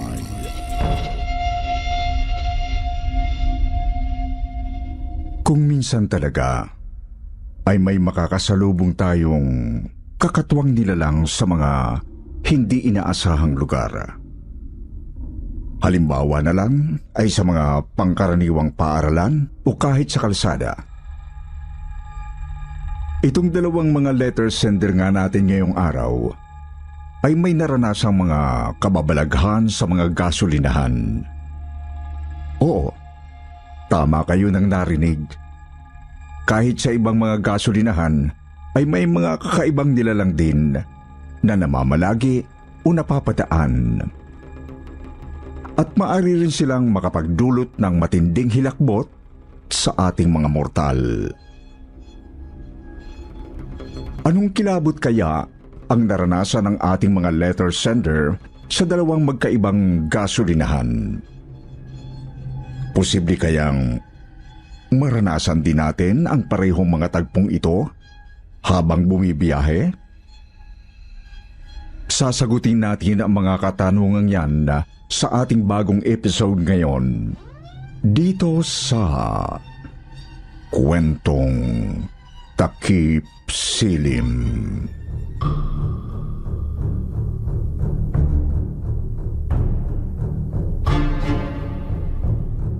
Good day, Sir Wilmore. Itago niyo na lamang po ako sa pangalang Benji, 21 years old ng Maynila. Last year lang po nangyari itong ikikwento ko nang minsang bumiyahe kami patarlak ni Papa. Hindi ko po talaga makakalimutan ang karanasang ito dahil posibleng patay na kami ni Papa noong pa lang. Mabuti na lang at may nagligtas sa amin. Isang nilalang na hindi ko malaman kung ano ba talaga.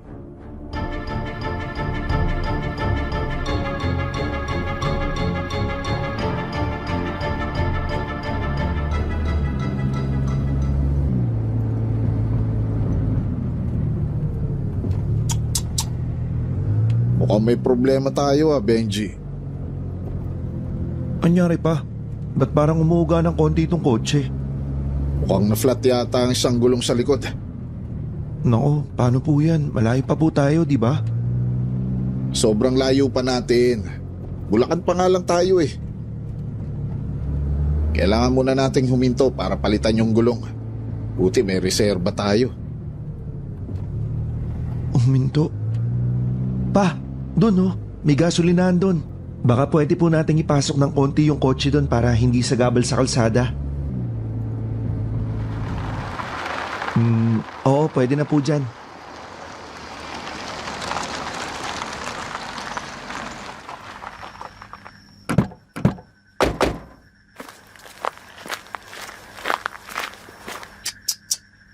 Kailangan ngang palitan to. Kaya niyo ho ba pa? Hindi po kasi ako marunong sa mga ganito eh. May flashlight doon sa toolbox. Ang gagawin mo, hawakan mo lang yon para may ilaw ako. Padilim na eh. Manood ka na rin para matuto ka, anak. Sige po pa.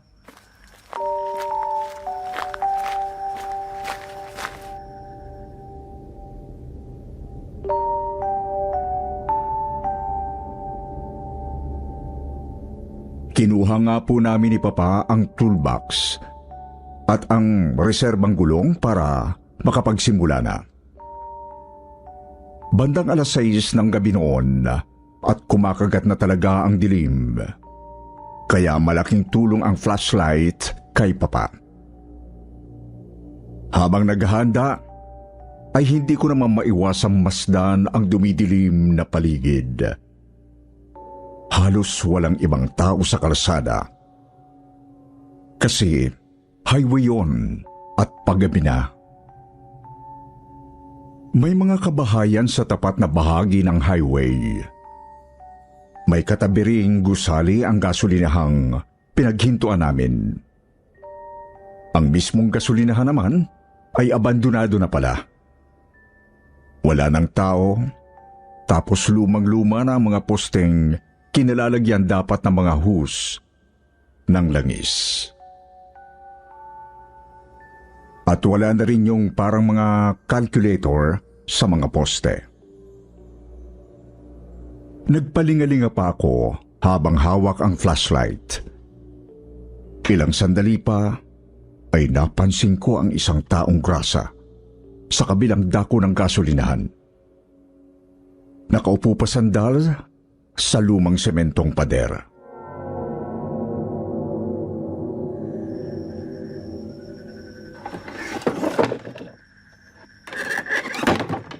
Oy, Benji. Ano ba tinitingnan mo dyan? Di ba sabi ko panoorin mo ko para matuto ka? Kasi pa, tignan nyo. May taong grasa ron sa may padero. Nakatingin sa atin. Baka kasi baka bigla tayong saktan. Anak, di ka namin pinalaking mapanghusgan ni mama mo. Hayaan mo na lang yung tao. Wala namang ginagawang masama sa iyo eh.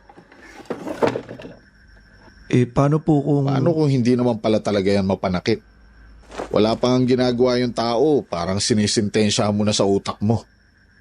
O siya, tingin ka na rito.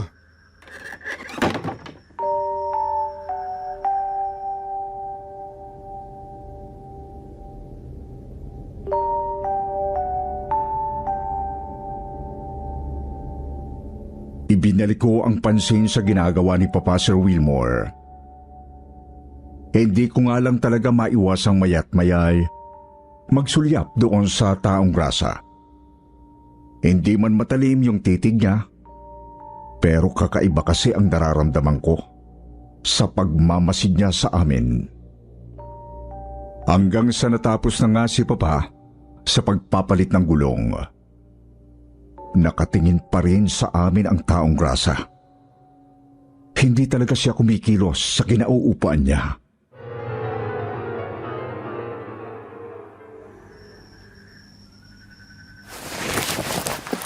Pahinga muna ako saglit bago tayo bumalik sa biyahe. Kunin mo na muna siguro yung siopaw at drink sa loob ng kotse, anak. Kain na muna tayo. Sige po pa. Ikaw, hindi mo talaga binibitawan ng tingin niyang lalaki, ano? Iba kasi talaga yung pakiramdam ko sa kanya pa eh. Ewan ko basta parang may hindi tama eh. Ay, nako, ewan ko sa'yo. Sige na, kunin mo na yung pagkain sa loob. Tapos bigyan mo ng siopaw at juice yung tao. Po, bakit naman po pa? Sige na, dami mong satsat.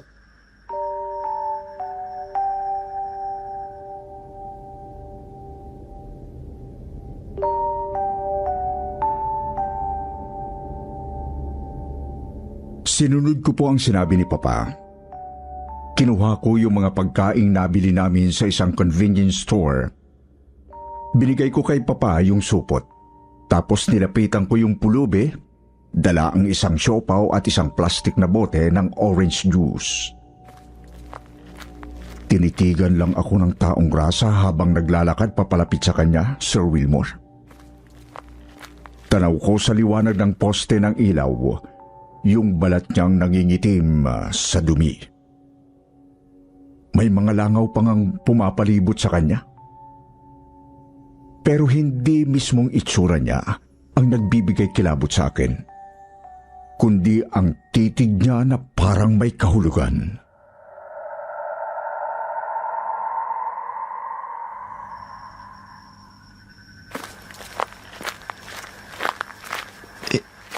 Hello po kuya. Heto po, siopaw at juice, pinabibigay ni Papa. Para sa akin? Opo, para sa inyo ho. Sana po magustuhan niyo kuya. Salamat ha. Maraming salamat. Gabay nawa kayo ng Panginoon. Wala pong anuman kuya. Sige po, mauna na po ako. Mag-iingat kayo.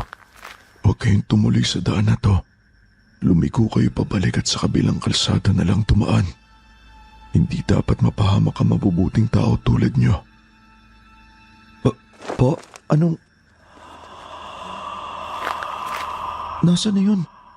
Ba't biglang nawala?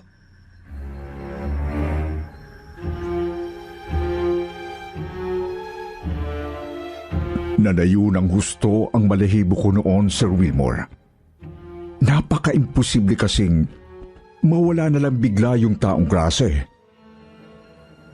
Ilang segundo pa lang nang tumalikod ako matapos kong ibigay sa kanya yung pagkain. Tapos, nagsalita lang siya.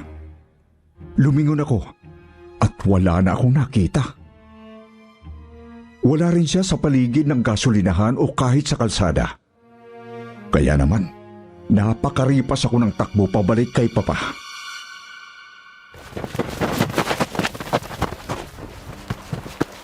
Papa, yung taong grasa, yung pulubi, bigla na lang.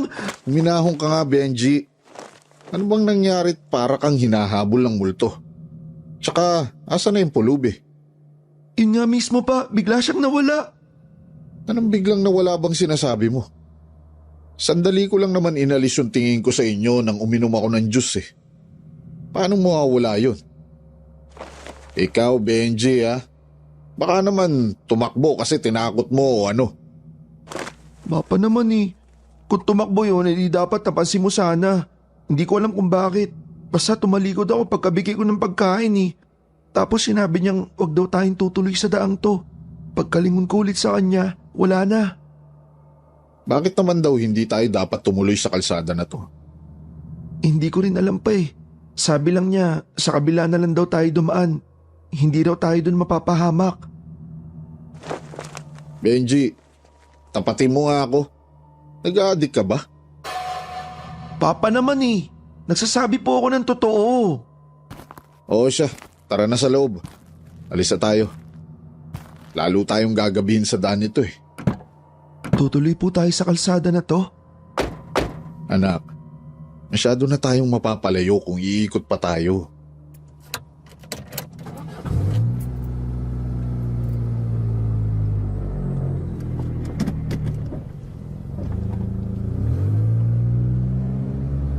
Bumiyahe po ulit kami ni Papa diretso sa kalsadang yon. Napakarami ng tanong at pag-aalala ang umiikot sa utak ko noon. Iniisip ko kung ano ba yung taong grasang yon. Multo ba siya? Engkanto? O ano? Nasisiraan lang ba yun ng bait? Pinagtitripan lang ba kami? O talagang totoo ang binigay niyang babala? Nakakailang minuto pa lang kami sa kalsada ay may naaninag na tao ang headlight ng kotse.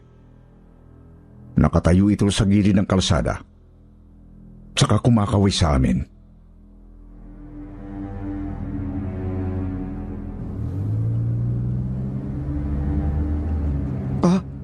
Hindi ba yan yung... Yung pulubi kanina. Siguradong siya yan. Pareho ang kulay ng damit. Tapos hawak pa yung binigay mong supot na may juice at siopaw. Paano nakarating siya rito? Medyo malayo na yung gasolinahan kung lalakarin o kahit kung tatakbuhin na. Hindi ko alam, anak.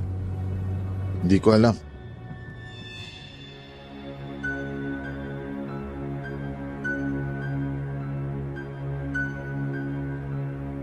Ramdam kong kinikilabutan na rin si Papa.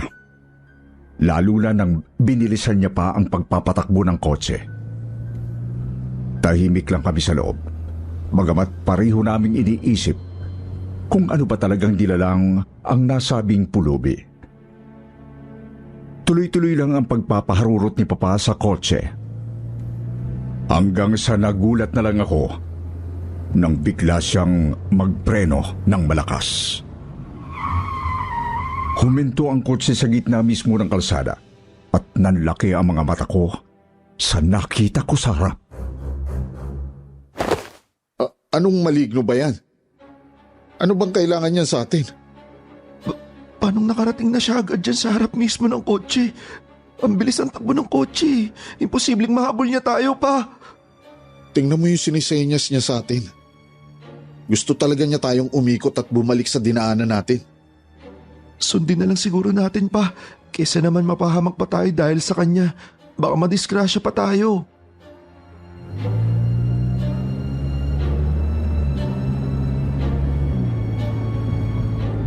Sir Wilmore, pinaikot nga ni Papa ang kotse at pinaharurot ulit. Natanaw namin ang abandonadong gasolinahan. Tsaka kinilabutan na naman nang makita roon ang taong grasa. Nakangiting kumakaway sa amin at mayat-mayang sinusubo ang hawak na siopaw. Hindi pa man kami nakakalayo sa gasolinahan ay may nakasalubong kaming humaharurot na mga ambulansya at pulis mobil.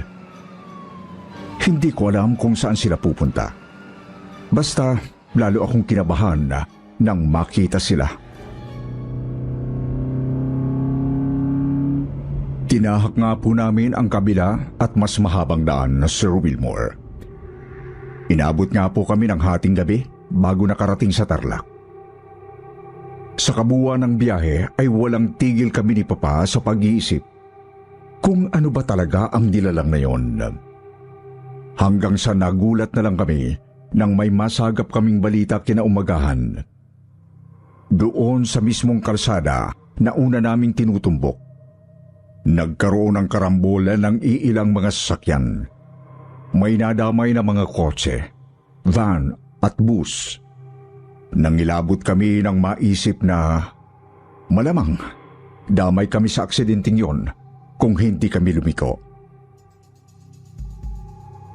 Sir Wilmore, hindi pa rin namin alam ni Papa kung sino ba talaga ang taong grasang yon. Ang sigurado lang, gusto namin magpasalamat ng marami sa kanya kasi inilayo niya kami sa kapahamakan. At dahil doon, natutunan kong maging mabuti sa kahit sino, sa lahat ng pagkakataon.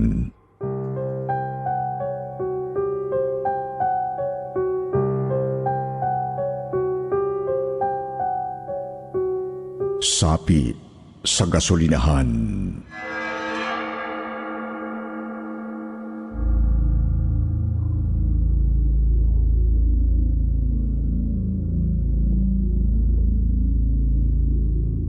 Kumusta Sir Wilmore? Ako nga po pala si Aris ng San Mateo, Rizal. Maikli lang po itong ibabahagi ko. Pero talagang gumimbal ng husto ito sa amin ang utol ko. Tawagin na lang natin siyang Doming. Bunsong kapatid ko po si Doming. At kasama ko po siya noon sa biyahe papuntang Marikina. Nangyari po ito noong 2018, 24 pa lang ako noon. Samantalang 21 naman ang kapatid ko. Bandang 10:10 ng gabi po noon. Hindi ko na lang po sasabihin kung anong daan ang binabagtas namin. Kasi baka matukoy kung saang gasolinahan ito. Basta, nakamotorsiklo po kami. At ako ang nagmamaneho.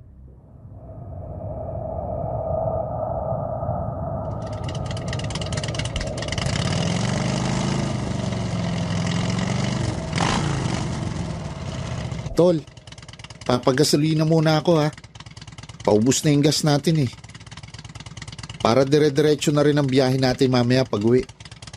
Sige lang kuya, mukhang wala rin tayong madadaan ng gasolinahan pagkatapos ng isang yan eh.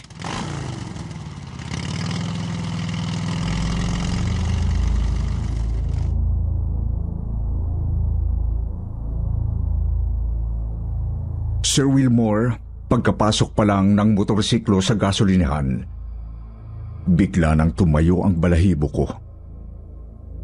Hindi ko alam kung bakit noong una. Basta masama lang talaga ang pakiramdam ko sa lugar.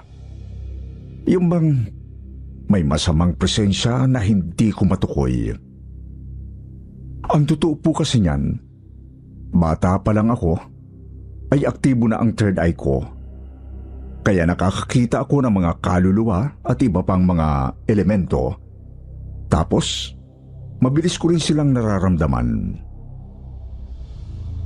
May mga naunang sasakyan na nagpapagasolina, kaya pumila muna kami. Luminga-linga ako, pero wala naman akong makitang kakaiba. Medyo napanatag na ako noon, bagamat hindi pa rin nawawala ang masama kong kutob.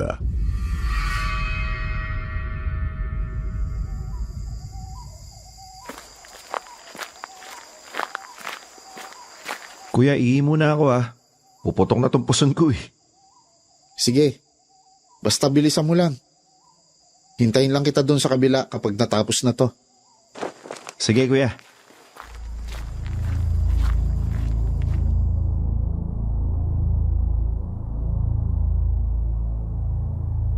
Inurong ko ang motorsiklo noon para magpagasolina. Nilingon ko naman si Domeng at nakitang doon pala umihi ang loko sa pader ng gasolinahan. Doon siya sa may sulok na bahagi, sa bandang gilid ng convenience store ng gas station. Lumingon ako ulit sa gasoline boy para magbayad. Tiningnan ko ulit si Doming at nanlaki ang mga mata ko nang may makita kong hugis anino sa pader. Doon pa lang ay sigurado na akong ibang nilalang na yon. Kasi hindi naman yon ang anino ng utol ko. Isa pa, sigurado rin akong nagmumula ang masama kong pakiramdam sa lugar na yon. Inurong ko lang ng konti ang motor para hindi makaharang sa ibang sasakyan. Pagkatapos ay agad na akong tumakbo papunta kay Doming. Kita kong pabalik na dapat ito, kaya agad ko siyang tinawag.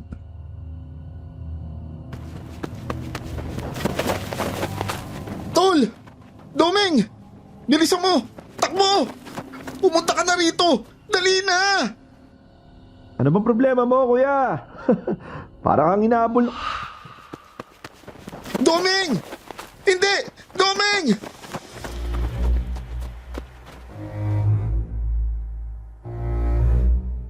Kitang-kita ko kung paanong biglang lumabas ang isang lalaking nakabarong mula sa pader. May takip na tela ang mukha nito, kaya hindi ko naaninag ang kanyang mukha. Ang naaaninag ko lang ay ang nanlilisik niyang mga mata nang sandaling tumingin sa akin. Sa isang kisap mata lang ay sumanib ito sa katawan ng kapatid ko. Agad na tumba padapa si Doming, kaya lalo kong binilisan ang pagtakbong palapit sa kanya. Maski ang isang kararating lang na gasoline boy ay patakbo ring lumapit sa utol ko.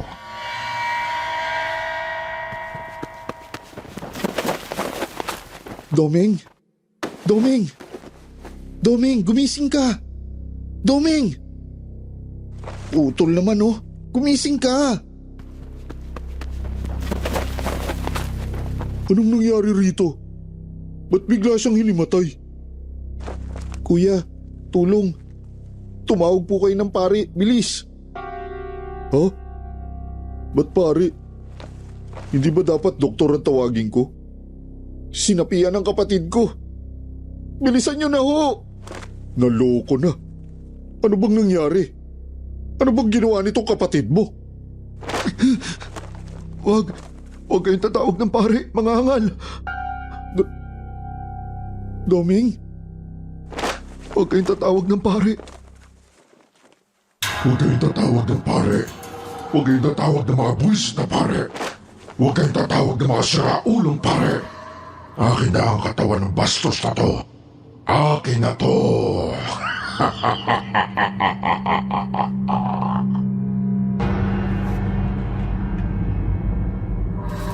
Nagsalita si Doming. Bagamat mas malalim ang boses nito sa karaniwan, doon din ay bigla siyang nagwala. Sinubukan namin siyang pigilan, pero napakalakas ng kanyang katawan. May mga lumapit pang ang iilang pang mga kalalakihan at inabot pa ng 6 katao bago namin siya naigapos. Pinasok namin siya sa isang nakaparadang jeep para malimitahan ang kanyang galaw. Tuloy-tuloy pa rin ang kanyang pagwawala kahit nakagapos na.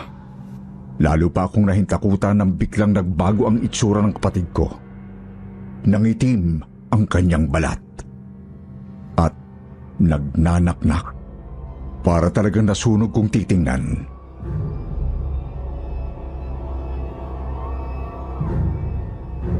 Pakawalan niyo ako! Pakawalan niyo ako, mga hayop kayo! Pakawalan niyo ako! Kung hindi, papatayin ko kayo! Papatayin ko kayong lahat! Ano bang... Bakit ganyan? Pakawalan niyo ako! Bakit parang naging tostado yung balat mo, tol? Doming! Labanan mo ang elementong yan na sumapi sa'yo! Lumabang ka, Doming! Ano ba kasing nangyari dito sa kapatid mo? Bakit ba sinapian to? Hindi naman basta nanggugulo yung kaluluwang yun eh. Kung ganun, meron ngang maligno rito sa lugar nyo, kuya? Oo, isang kaluluwang ligaw na napadpad dito. Mga ilang buwan na rin ang nakaraan. Ang ipinagtataka ko lang, hindi naman nanggugulo yun eh. Andyan lang yun, pero tahimik naman. Ano ba kasing nangyari bago sinapian tong kapatid mo? Diyos ko, mukhang nagalit yata yung espiritu kasi umihi si Doming dun sa pader kanina. Tinamaan ka nga naman ng lintik. Kaya naman pala, kahit ako, kung ako yun nilalang na yun, magagalit din ako syempre.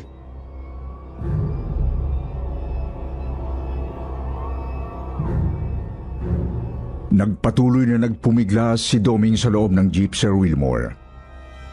Ako naman ay nagmamakaawa sa nilalang na iwanan niya ang utol ko.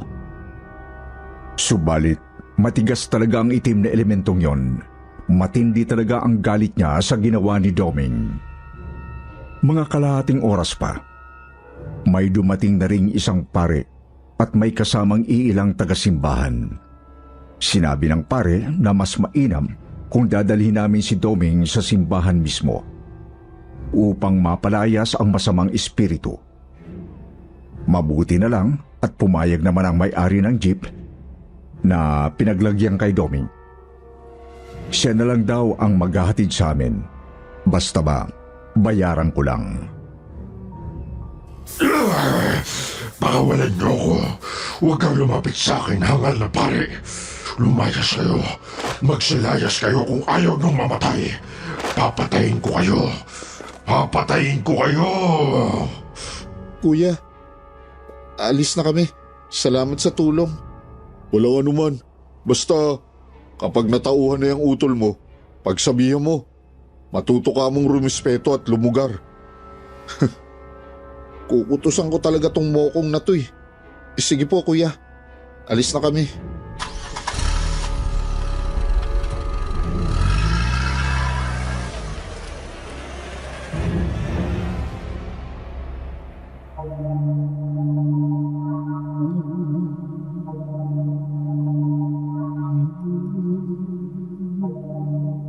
Mabilis nga naming dinala si Doming sa malapit na simbahan, Sir Wilmore.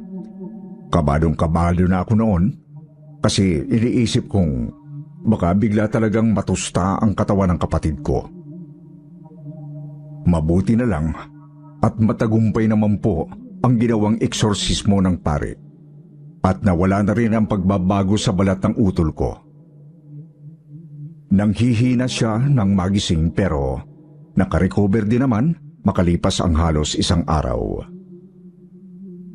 Bumalik ako sa gasolinahan para kunin ang motorsiklo ko. Nakiramdam ako at wala na nga sa paligid ang mabigat na presensya. Gusto ko rin sanang kausapin si Kuya Jojo, ang gasoline boy na tumulong sa amin. Gusto kong magtanong tungkol doon sa kaluluwang nakabarong. Pero wala na siya nang pumunta ako. Kaya sa inyo na lang po ako magtatanong. Sa tingin niyo ba, mga kakwentong takip silim, bakit kaya nasa gasolinahan yung kaluluwang yon? At bakit kaya naging malatustado ang balat ni Doming nang sapian siya? Tama kaya ang hinala kong namatay sa sunog ang lalaking nakabarong? Aantayin ko po ang inyong mga sagot at opinyon.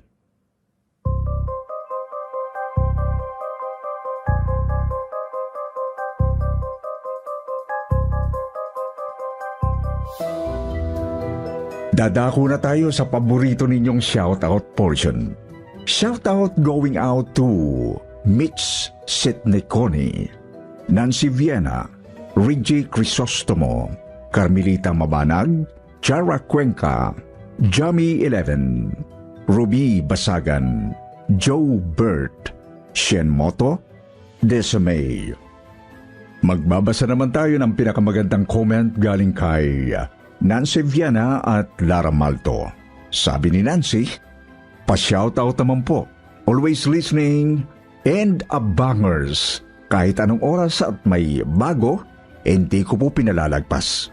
Gaganda ng mga stories at ang gagaling ng mga voice talents, actors and actress. Thank you po sa magagandang mga horror stories. Sabi naman ni Lara, ganda ng mga kwento, magaling din ang mga boses. Salute to all Kwentong Takip Silim crew, more powers and subscribers to come. Sa mga hindi naman nabanggit, sa susunod na lang po, huwag niyo pong kalilimutan na mag-reply sa ating shoutout box na nasa comment section para ma-shoutout ang pangalan ninyo. Muli po, mula sa bumubuo ng Kwentong Takip Silim at Sityo Bangungot, ito ang inyong lingkod, Wilmore Plopino. Nagpapasalamat.